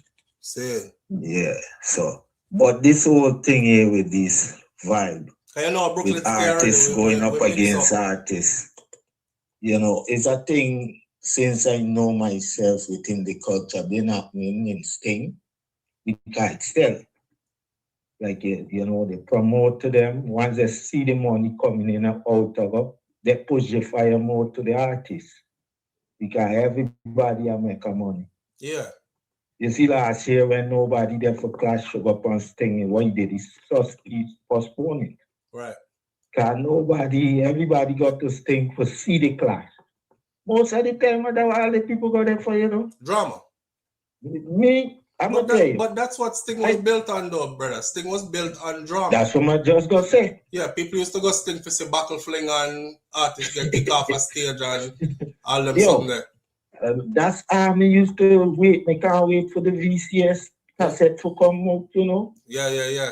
For watch it, you know. So as soon as they come out, can't want to see who named the killer, who go up against who and what they create. Yo, we feed into that. I see somebody say, Marl G 6040 say, can we get off this topic? Marl G, may never see you over here before, ever. Listen to me. Never see you over here before, Fab. They're just looking at the negative part of it, what you're doing. Yeah. You're trying to make a positiveness out of it and trying to say, let this thing in. We need to change this thing. But it can't change. It could, but they're not willing to do it. Because it's too much money in it. It's all about the dollar bills. Yeah. Me not in that neither, bro. If them war, them war. It's a part of the culture. You know what I'm saying? Me not train nobody war. All right. You see what I say? Yeah, man. All right, listen. All right, manners. Yeah, me not tell nobody about be positive and loud the war and let's hold hands and sing kumbaya. That don't work. That don't work. If man want war, them war. Sometimes the war exciting. Sometimes me ask for the war too, because the place get boring. Not lie. But what I'm saying is, there's a part of the birth certificate here. I'll pick calls up in a minute. The last part of the birth certificate. I would like for a couple of people to reach out. I will start with Nurse C. Codner. Nurse C. Codner, please reach out, because Nurse C. Codner is the nurse who is listed as the physician or registered midwife who was in attendance at this birth, right? Then there is another person here by the name of Chanel Patricia Price. Chanel Patricia Price. Now, the place where the name Chanel Patricia Price is, it says 28th of December, 1993. That is at the bottom of this. The date of birth given for this child on this so-called birth certificate, 28th of December, 1993. And the name says Chanel Patricia Price. I wonder if somebody just going there go say, I'm Union Bounty Killer, because enough time I see the Star run or the Observer run a story where them say something like Bounty got murdered or Ninja Man was shot down in St. James. I mean, I said, which Ninja Man or which Bounty? And it turns out, you know, when you go read the article, of course it grabs your attention.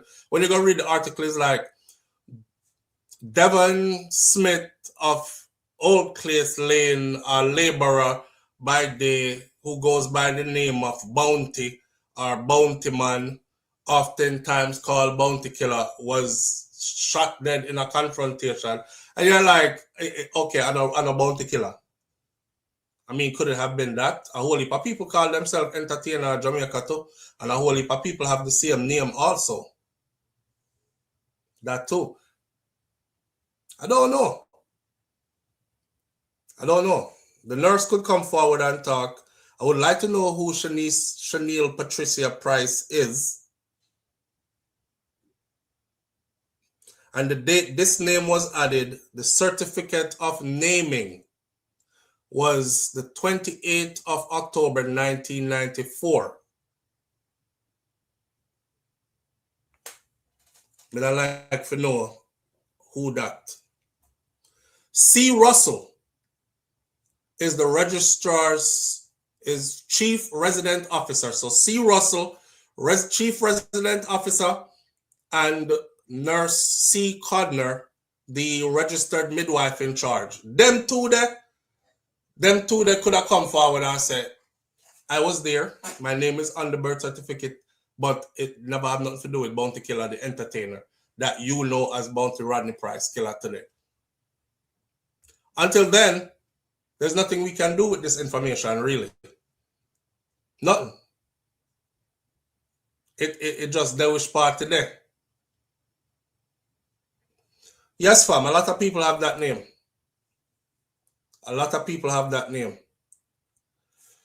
For if you think there's anybody in Jamaica and them alone name so, I bet you I can pull up at least 10 people who would have that same name. Your full name. Basil was a common name, by the way, back then. SouFLoTV, my brother. Yeah, King, what go on?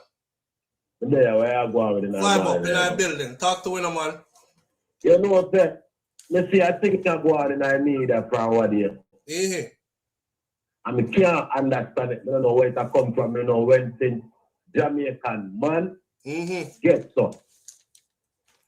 And not only Jamaican man have some sort of prominence, like entertain and them kind of thing there. I do what? What's with this conscience and put hype from Vegas back and forth in front of me that they prove who is fish from who is not fish?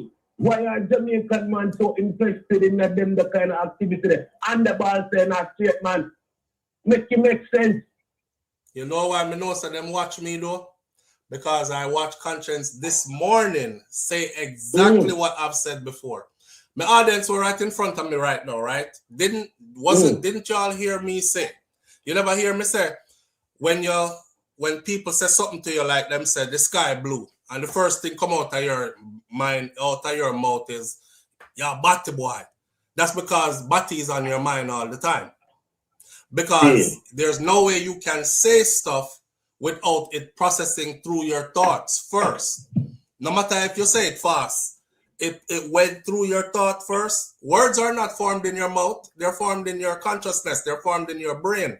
So you did somehow I think about Batty and man. That's why as soon you remember when we said that, that Mr. Conscience I said this morning. I was like, okay, I know they watch me because I'm the only one that said that, and I've been saying that for the longest. You know, you're not really talking. But the big argument about Batty and them, brother, I don't know. It's weird. We see the selector one. Come out and I say, him have receipt, him have time, him have dates, and all of them something there. Oh, what kind of straight man invested in an sex man? What's the activity that they go have date time and all them sitting there right now, like make it make sense? Date time and all them sitting there for what? It's like you know straight then, because you know that's invested. No, that's what I started to believe today. We not straight then, because we not so invested. We don't know no straight man then, because we don't know no man was so invested in our next man doing. That's something you have time and date and all that something. This is what I've said before. I said we can't over here, so and you know what they call me over here, bro? Them talk about me hear you know dog, you always well like you sympathize with the LGBTQ community because them appear you for soften up the Jamaica crowd. But the boy SouFLoTV. I'm like, no, it's just that that's not important for me to hold a whole discussion about. Why we as straight man for concerned about the man though? It's weird to me. Every day upon a daily basis. And why one man that so adamant to point out every man to them, every man about the man. Maybe because that no sense to me, Benji. Maybe because that's a theme lifestyle, bro. Yeah, I start to believe that I have a mentality that then fungal you there are something. Because there is no way, brother. May I tell you something, right? My uncle said to me long time ago, when me that grew up, my uncle said, he used to say, make sure say you have whole heap of children, you know, when you grow up, you know, because I want a whole heap of, I want to see the family, the bloodline expand. My father used to say, come give me enough grandkids and stuff, right? Now my uncle said one time, him say, you see, anytime you meet a man, when you're growing and you meet a man, we say him don't want no picnic. Remember say the man there, him in a man, is a Batman, because every man that is a heterosexual man is like something that God put in our way. Say we want to see our carbon copy come out of a woman at least one time in our lifetime, right? And me not lie, no, bro. Me not lie. To this day, every time me buck a man will say, I don't want any children. Hell. It turned out to be exactly what my uncle did said a long time ago it would be. And the same thing with the conversation. Anytime me see a man who professes to be straight, but his conversation is obsessive about homosexuality, him usually end up being exactly that. Exactly that. It never fails. So me don't know, they might have something that go on in them closet where them feel like them afraid to come out or what. Tell them to come out, man. At 2026, we are going up. Bro, me not understand that, yo. It a piss me. Me shame as a man from Jamaica. No, because them have nothing to do with me. Because them have nothing to do with me. No, it's not a matter if not nothing to do with me. But you see, when you see all people from other countries, all foreigners start to pick up the argument, he reach somewhere. So that's a man shame come in. You understand what I say? Me see what you say. Because me feel good for hear you talk about prominent people from my country. In a them that like that, at the same time, you can't blame them. Because of them, the back and forth in the media with all of them who all lady bridge, and it don't look good. Yeah. And people with platform too. Thank you very much. You know, look good, brother. They need to cut that shit out, man. These are people who are considered representatives of the culture. That are the part. And talk about, me represent dance, we can dance out from the back, can dance out. And this is your main topic. That don't make no sense, brother. No. Anyway, day night chat. All right, bro. Big up yourself. Manners. If you hear from me, for your rest of the year, Happy New Year when you come here, man. Same to you, King. Manners and respect. Manners and respect, brother. Yeah. Yeah. I just find like if you are heterosexual, that shouldn't even be. I don't hold Batman conversation. Me not even cause why? What? There's nothing over there for me to talk about. It shouldn't be in my vocabulary. It shouldn't be me want to sit down and converse about it. It is weird. It's weird to me too. Live on the air with SouFLo. Good morning. Morning. Morning, family. What go on? All right. You know you're on the birth certificate, right? So you see the last date, what you have read on the birth certificate? Let me pull it back up. Yes. It's right here in front of me. All right. That is the date they submitted an application for a new birth certificate. No, that's the first date. And I said that. October 21st of 2020 is the issue date for the new birth certificate that they're showing us now. And the reason I know that this is new is because I just redid mine, and the new birth certificate out of Jamaica looks different from our old days birth certificate then. Yes, I have two types as well. Yeah. So, but the date I'm talking about I have a blue one, not this one with the Dr. Bird and pretty. You have a bluish greenish one with no other color.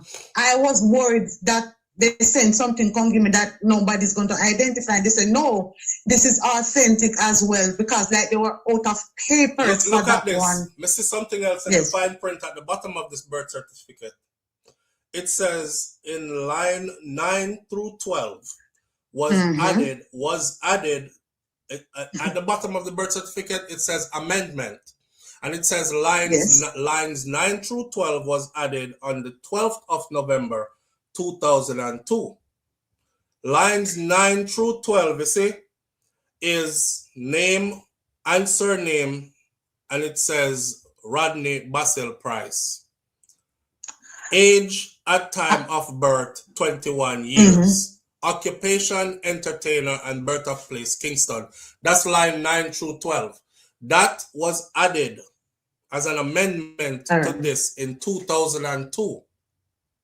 And I have the same thing on mine too. So if this child was born in 1993, according to this,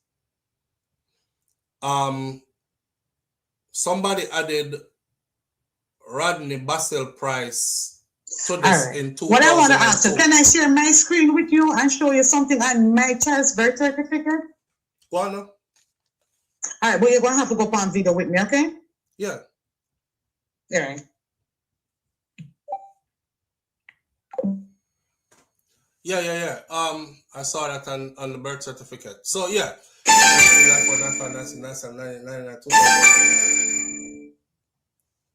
All right. All right. Share the screen now. Share screen. Let's see. Yeah, I'm opening the page now, so let me check it. Okay. Just wait. My daughter. All right. Let's see a secret picture of them. This one. Yes, man. This the what? You can't see there. No, look power if you look one. Don't still up. I will tell you something. All right. You see at the bottom of this? Remove it. Line 15 Let me move and line 19B was changed from my name. Don't read out my name. You see my name? You see my name? And my name is always been that. My daughter applied for this and got it on this day, the 27th of November 2023. Right. You see the number there, son? Right. People cannot go in and apply for a birth certificate and come and say they have that name. So it has to be that person and it was submitted to them. When they say they change it, I know nothing about that. Nurses now, let me show the nurse line and the doctor line. You see this person that said deliver me? Let me find it, 1 second. But that's not on this birth certificate though. No, see here. Look at may I tell you, you see how the birth certificate that you have is filled out properly? Yes. This birth certificate don't have that. Because if you look under the address, Seaview resident, the poor audience don't even know what we're talking about. All it says is nil.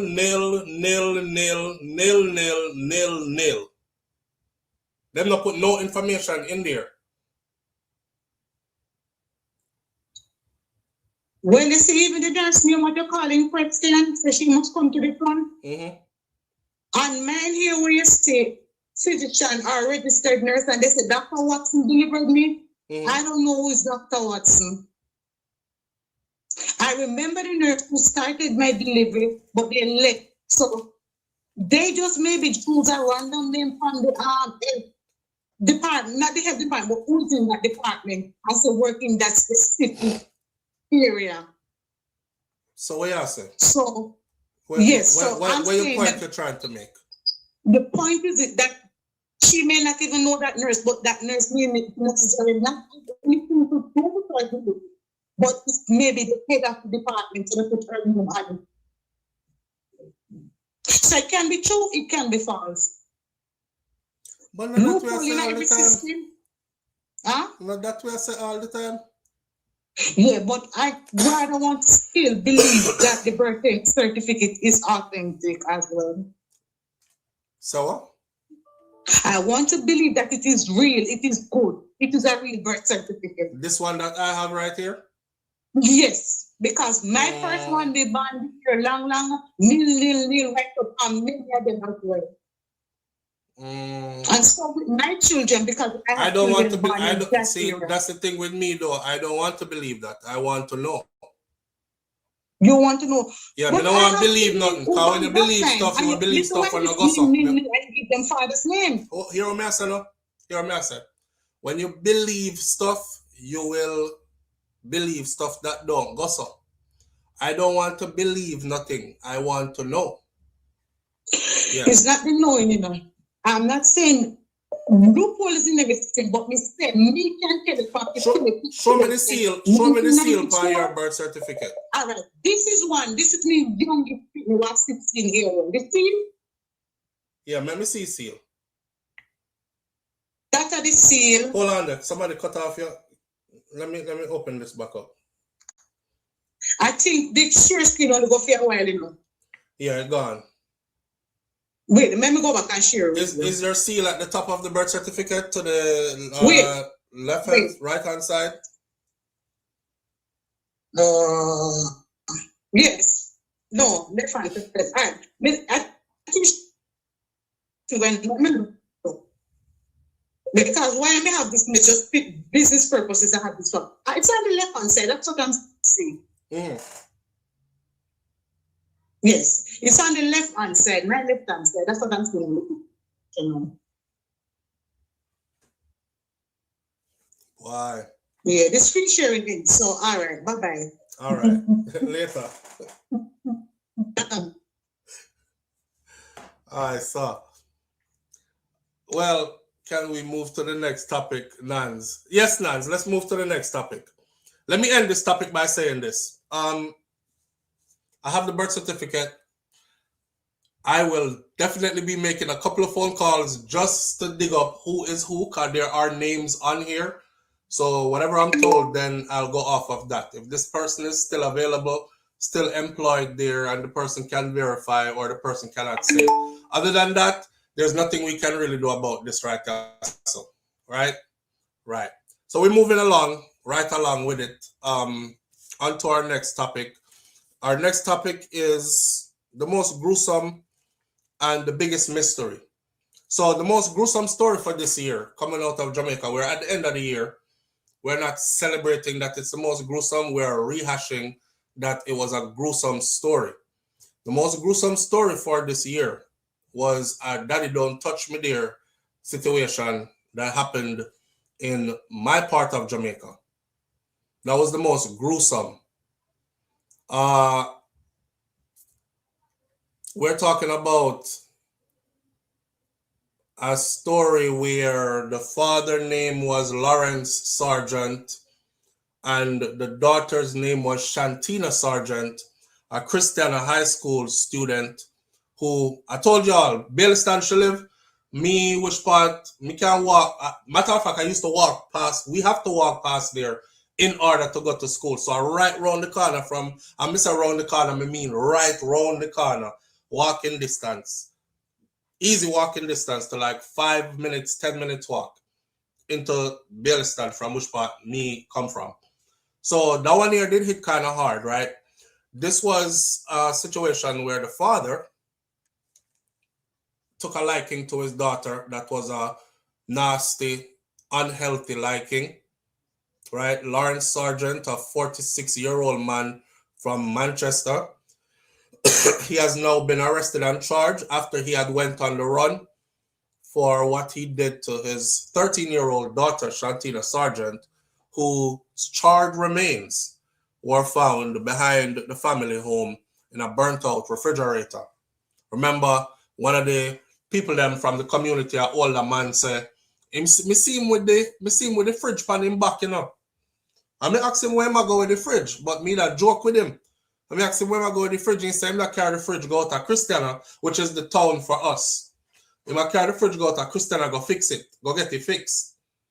And then him man say him see him come back with the fridge pan him back. And him they think to himself, say, okay, him this is what him say already, so nothing else. It's the same fridge, them find burnout. So apparently he was trying to find something to do. He is Kaitaija Empress. Absolutely is. And the people them from around there, they're those kind of people too. Like, if them discover what you did, and that's what you did, I mean, God help you if you make it out of there. That place there is known for that. Yeah. When I was growing up there, man, the only thing you hear the old lady them are say, like grandma them, thief. You see from them ball thief, or the elder them ball thief. May I tell you, as some long machete come out, a sharp like razor blade. Them people are not even come with no gun, them are come with machete. And you not making it up out of there. To this day, that's how it stay. Around that era there. It's a peaceful era.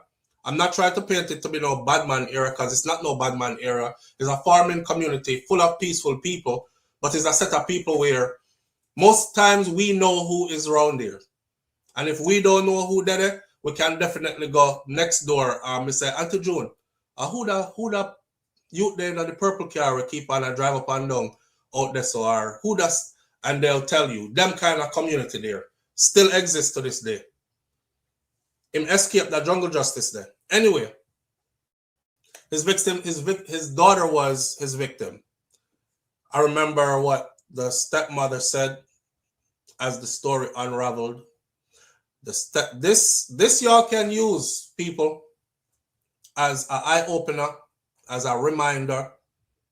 If you see something and there's something where I look funny, dig deeper.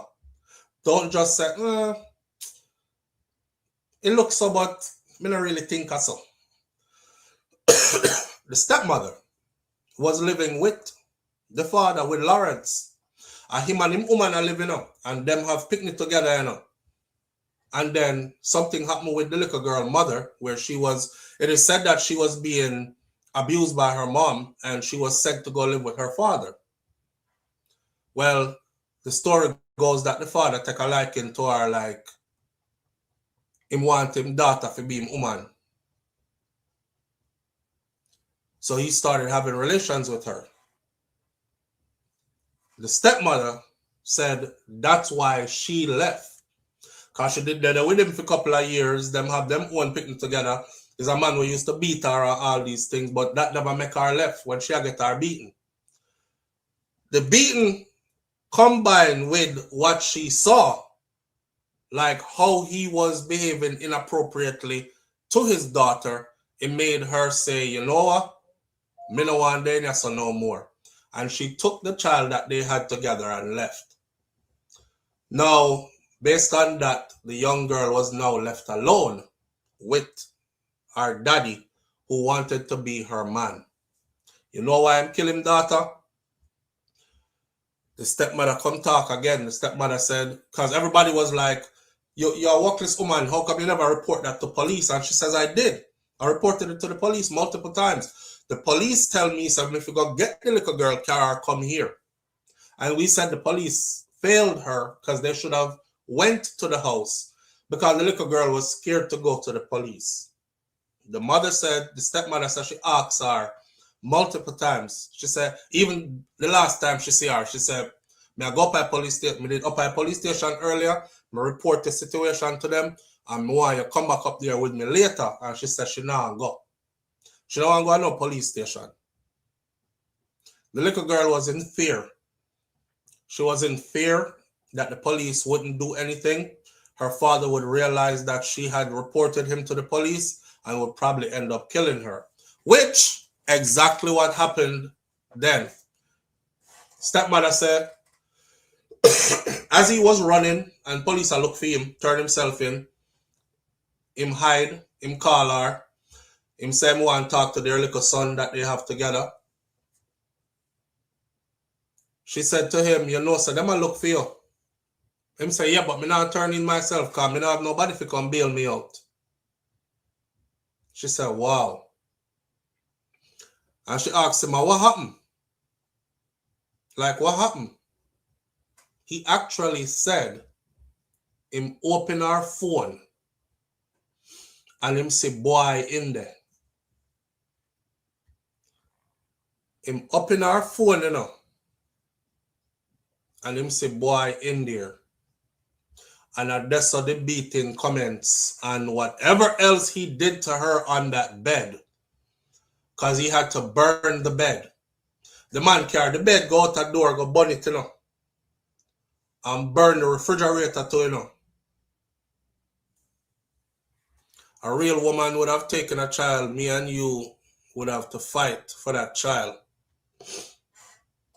But that's the thing, Kaita Joy and a fear picnic.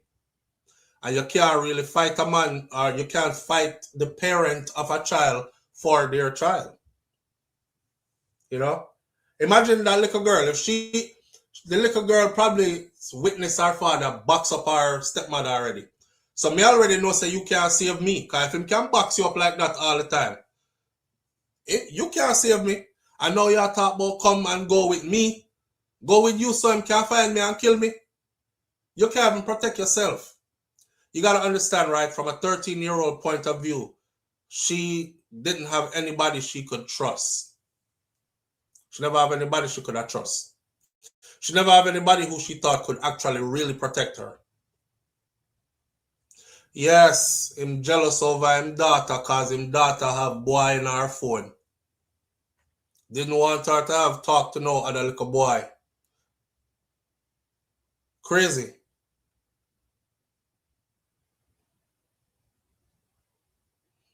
I can't call the stepmother wicked. The stepmother did what I thought she should have done. She went to the police. She reported it. That's it.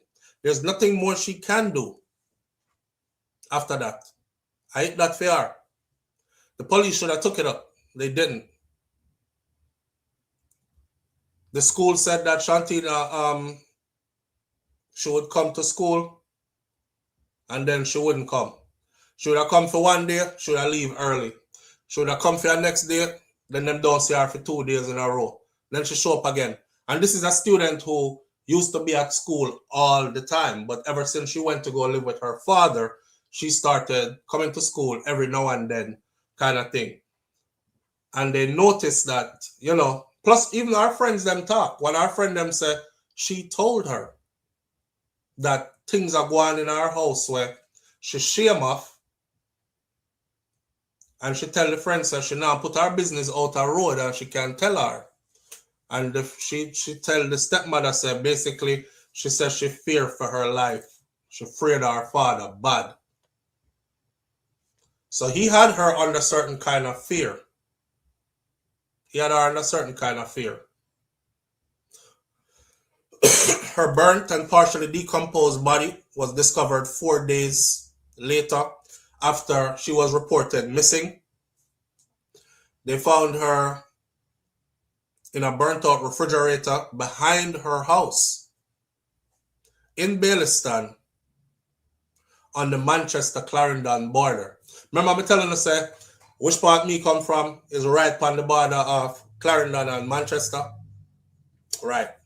That's exactly how it was reported. Lawrence Sargent became a person of interest. He was arrested in St. Catherine after he went on the run. They found her body the 3rd of October. He was on the run until the 10th of October. I did a video where I put up the video of them arresting him. Him go hide up in some little place. And you know, it begs to show you that there are always people willing to help these kind of people. Because as somebody help him, you know. As somebody help him while he was able to hide all these days. Is other people in the community see him and report him to the police, and the police them go up, they go do a raid and find him way up in a one part of one place down one dirt road. And you can hear the people them screaming, nasty, dirty man. Some man out there was saying, let him go, make we chop him up. And the police was protecting him on the back of the truck as they drove him out of the community, you know. He was charged. He was charged eventually after the question answer session. Obviously, him answer them wasn't matching up to the question them that the detectives were asking. A post-mortem examination was conducted on the 13-year-old Shantina, and it says that she died from blunt force trauma. The blunt force trauma, when you look up it up dead from the complete report, we covered that in another video as well. Her internal organs were busted up, and her spinal cord was badly damaged.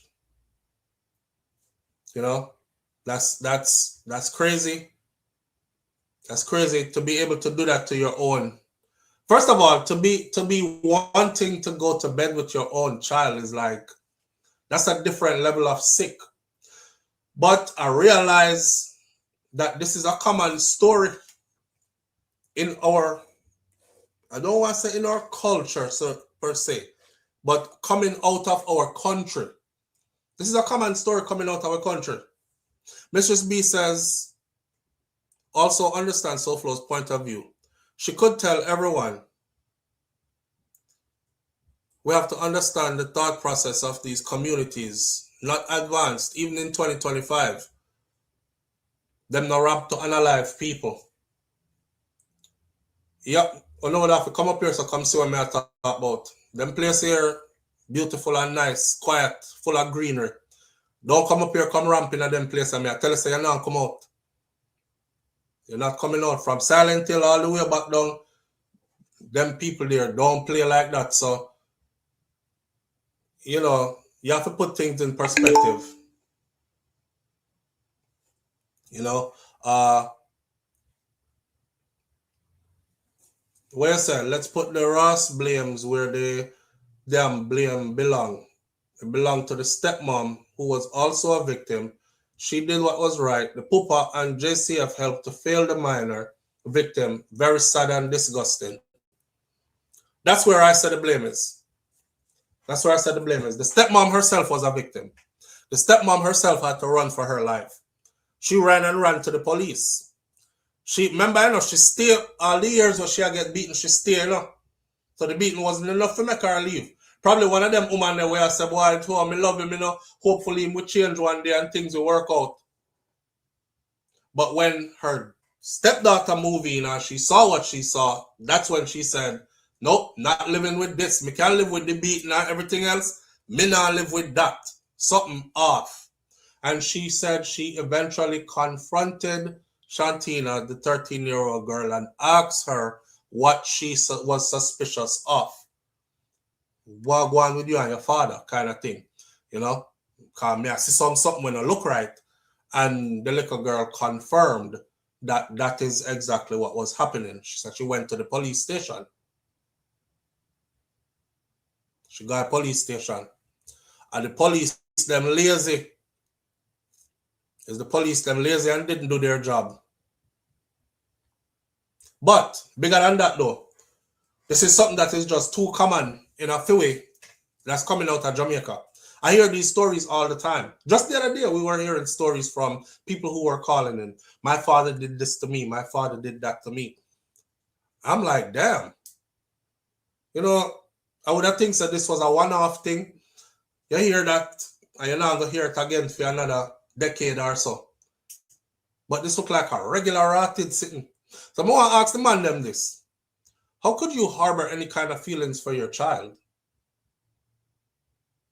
How could you harbor any kind of feelings for your child other than you want to love that child and protect that child in a fatherly way?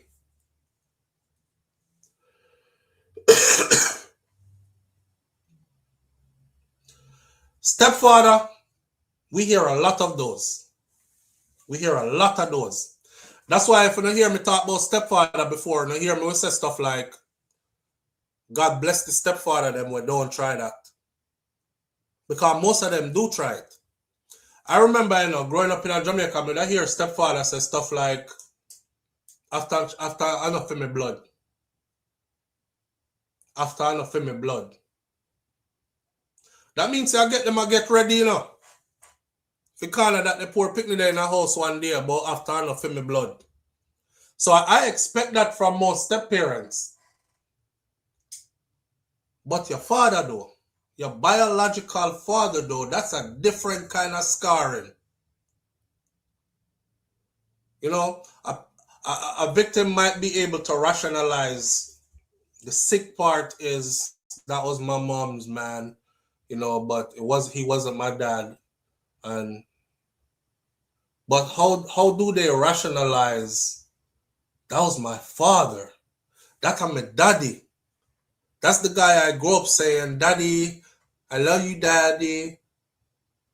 That That must frig up her meds.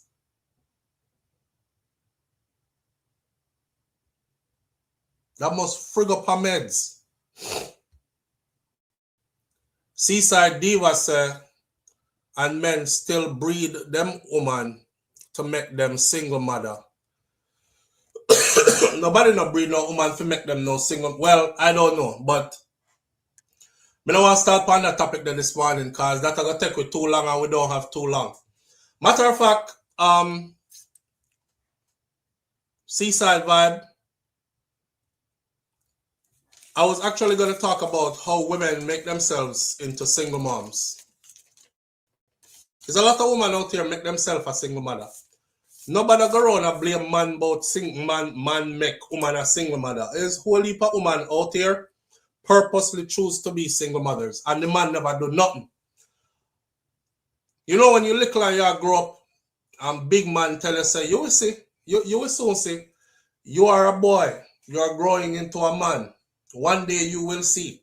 Well, me reach man, age, and me see. Whole heap of woman turn themselves in a single mother and want to look for somebody to blame for it. Disrespectful, cantankerous, them no want no family. They want to be a single mother. And them end up being a single mother because how much can a man take? You know what I'm saying? Well, it's like, oh, a good man is somebody who sacrifices his health and sacrifices his mental well-being just to stay under one woman torture, just so children can actually have a mother and a father in the same house. Because a lot of the times that's the case, that's the outlook that's provided for a lot of men. Is either him stay in a hell or him leave. So don't blame it all on man. You have men out here who do go around drop seed, and now help take care of them picnic and all those kind of things. But you have a lot of men out here who are good men who actually try and give woman 100,000 chances to better themselves. And they don't. Them actually just start taking the man for granted, like, you better take me as me is. Me not change nothing about me. And then you end up being a single mother. And then you want to blame everybody. You know? So that's a whole nother side to that. That's a whole nother side to that. Friends say my stepdad deserved the gold star. Well, big up to your stepdad for that. The other story now that story is on the list as the most gruesome story of 2025 that came out of Jamaica. So I don't want to forget the little girl. As we're celebrating, bringing in a new year, just remember, says Shantina Sargent, her life ended at 13 at the hands of her own father. She did not make it into the new year. A promising little girl who her teachers them said she was so bright. She was at head of the class and she was taken out by her own dad under some nastiness. Me don't know any other word, sadistic, any other word for use. The best word is nastiness. Nastiness. And you know, what I would pray happen to him in prison probably ain't gonna happen to him, but I won't even spell it out here. You can guess already. Yeah. And now the next story now, the biggest mystery of 2025. The biggest mystery of 2025 is Jaden Smith. Jaden Smith. Poor little Jaden Smith. You mean to tell me, sir, Jaden, like they said, was in the room jumping on the bed. That's how we did get told, right? And then next thing we hear, story changed to the child fell off the couch. Breaking femur. Either way. The story got deeper when we found out the child's mother was not there. Foreign she there. But she there foreign out here say our picnic femur broke. And she not even pack a bag. She just fly into Jamaica straight. Touchdown. flying to Jamaica straight and touchdown, you know. You can imagine how mad you are that you're not even pack a bag. She just left in her clothes she have on, flying straight. Head straight to Jamaica. And that's the last day of them see Jaden. The day she landed in the country is the last day of them see the little boy. That's so friggin' sad, man. Well, as of now, late December 2025, as we head into the new year, 12-year-old Jaden Smith from Manchester remains missing since his disappearance in September, October, November, December, 4 months and counting. With the police investigation still active and ongoing, despite community searches and calls for answers, deepening the mystery surrounding his vanishing and increasing concerns for his guidance or his guardians amidst public scrutiny. Of course, the public is out here saying his family knows something about it. That family knows what happened to him. That is going to be their family secret. Me hear one man say, you know, I feel like the mother didn't know about it until after the auntie that was raising Jaden. It's his father's twin sister. She is the auntie. She's also the grandmother of the little boy whose femur got broke, because it's her daughter, Picnidat, who was in foreign, were flying. A brother said to me, say, SouFLo, the mother not necessarily didn't know before, but they know now. And what they're looking at is, them say, boy, we lose Jaden. It don't make no sense we lose with daughter too. Which would require them being honest with the law and saying, yeah, we have something to tell you and she is a part of it, right? This is people speculating, by the way. I'm not telling you that this is what was founded with facts and proof. I'm telling you about people speculating. Poor Jaden. He's been missing since September 26th of 2025. Last location known, Newport, Manchester, Jamaica. Dark skin, slim built, 5 feet tall. Last seen in his khaki uniform and brown shoes. Still missing. Remember when Jaden, the rain was pouring down and Jaden did have him umbrella and him give him umbrella to him friend. And him tell him friend say him not gonna need the umbrella because him a wait upon him cousin. Him cousin a drive.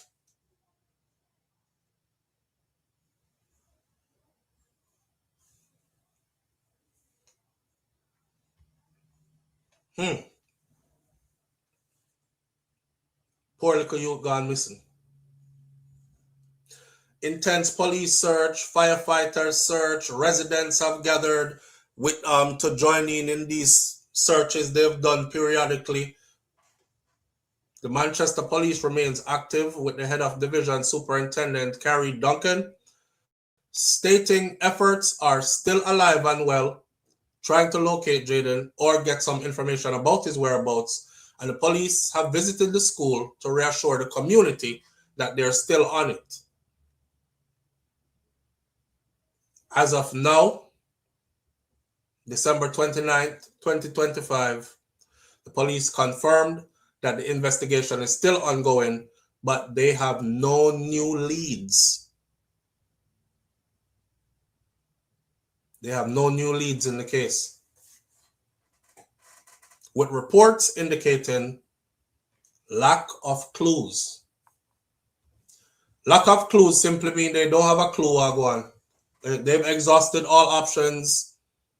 It is what it is. The youth not going to be found. Seaside Vibes say, I know many Jamaicans who flee their home. Yeah, we don't think the little boy flee his home though. He's 12 years old. Where would he flee to?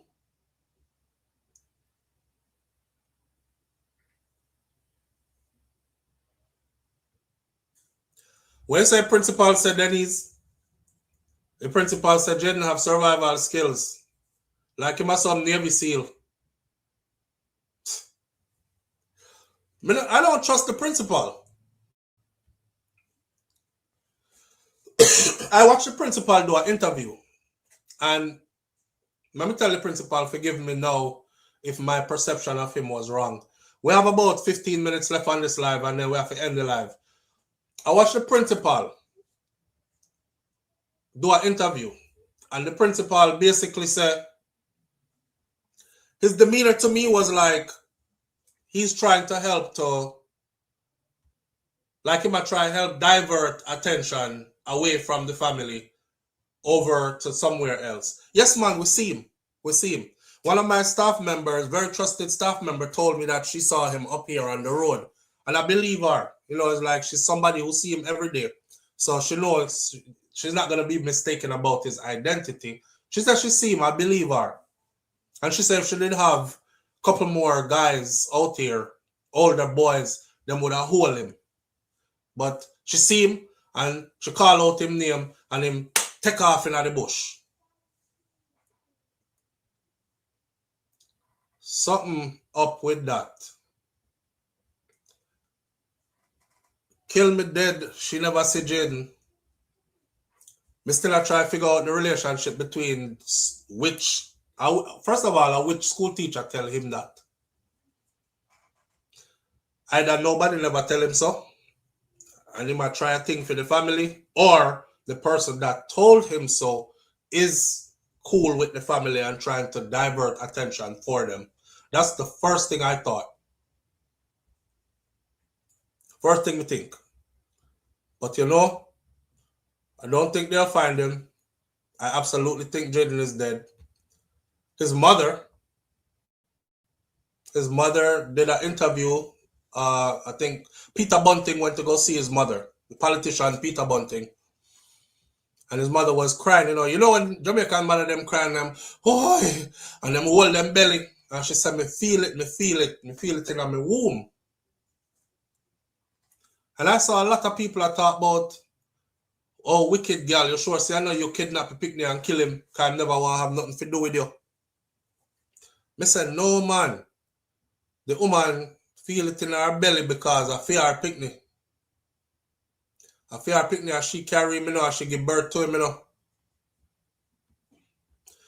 Jaden's father, they said, is a bad alcoholic. Like, him is a drunkard. Him always drunk.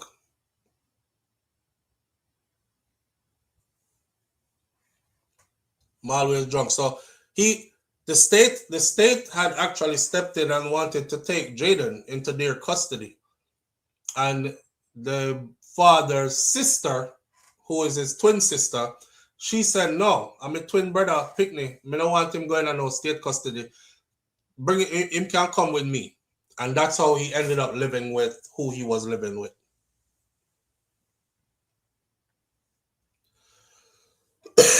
The cousin. The boy in our house know what happened to Jaden. I don't think just the boy in the house know what happened to Jaden, friend. I think the whole family know what happened to Jaden at this point. I think the whole family knows what happened to him at this point. And they could forgive me if I'm wrong, but that's just me thinking. I'm not accusing him of doing nothing. I just think y'all know what happened to him at this point.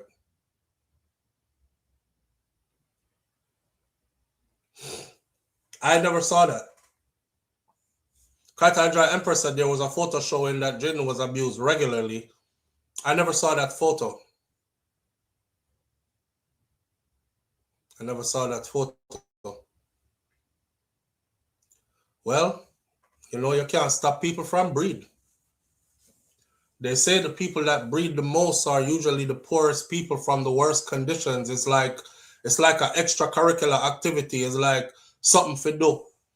It's like also when you're going through trauma in life, you feel like you want to be held and you want to be intimate and, distract the mind and make the body feel good. Yeah. And then the consequences of that is baby. So one more picking again. The school teacher don't know no name. There's a so-called person that saw Jaden really wanted to catch him. She would alert other persons to search the bushes immediately.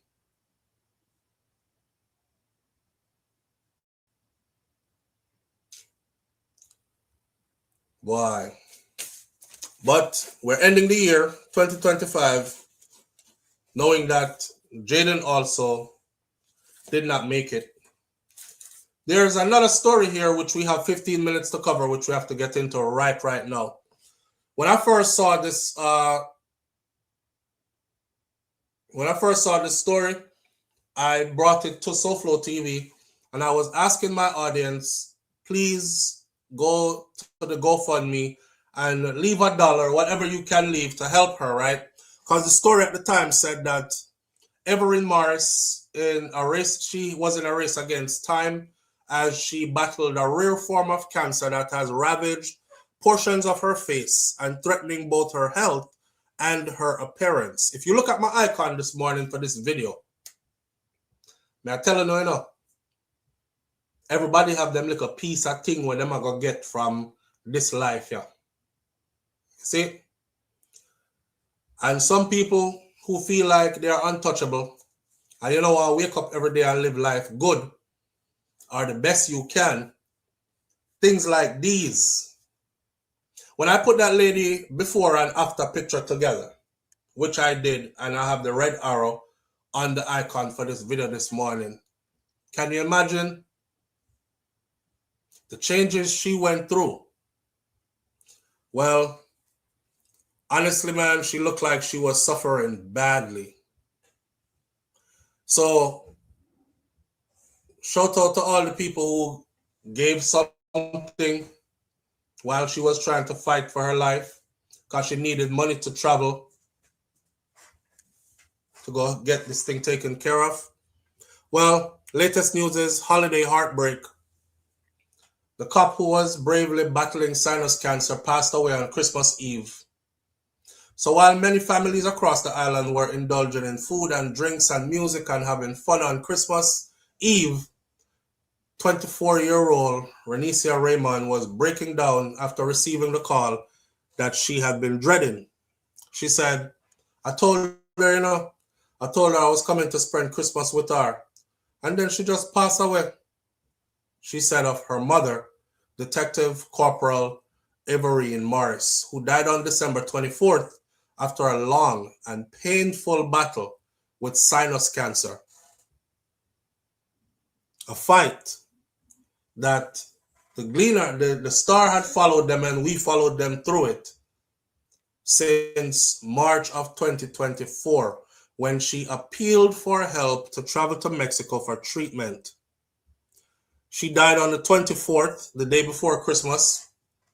The day before I was supposed to see her and spend the whole Christmas day with her. I did not even bother to do anything on Christmas Day. Right now, I'm in bed and I have not left the house in days because this is so depressing, her daughter said. She did make the trip overseas. She was clinging to hope. She went to Mexico March of 2024. She came back in June of 2024, and we were there for 4 months when she got treatment, but it didn't work as much as the doctor wanted it to.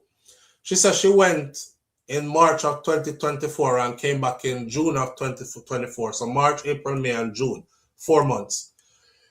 The tumor did not shrink as much. They said that we could try another treatment, but we didn't have any more money to do any more kind of treatments because it was expensive from the get-go for the one that they were trying. So we just decided to come back to Jamaica and try to find other alternatives, her daughter said. The disappointment was crushing for her mother that she collect all this GoFundMe money. She went to Mexico. She stayed for 4 months. She endured the treatment. It did not work. When we came back to Jamaica, the doctor said that they could try and help her, but it was too much. She only went to doctor and other places to try and control her pain. It was just pain management. She was still hopeful and she was still optimistic. She said she wasn't going to give up. She said she didn't have a give up spirit. She really fought, but the pain and everything else, it was just too much.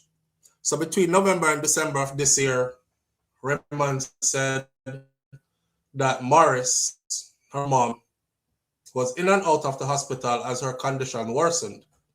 She was at the UHWI, which is University Hospital of the West Indies, for about a week. And then 2 days after that, she went to KPH, Kingston Public Hospital, for 2 weeks. After that, she was transferred to Hope Institute for over 2 weeks again. They do palliative care for critically ill cancer patients. It was extremely stressing and depressing, to be honest with you. She was in the hospital for over a month. I was trying to get a nurse for her so she could stay home, but I could not find a nurse. So she stayed in the hospital until her very last days. Raymond last saw her mother just days before she died. She passed the Wednesday, and I saw her that Sunday before. She was still very optimistic, and I told her I was going to come and spend Christmas Day with her. But several factors delayed my visit.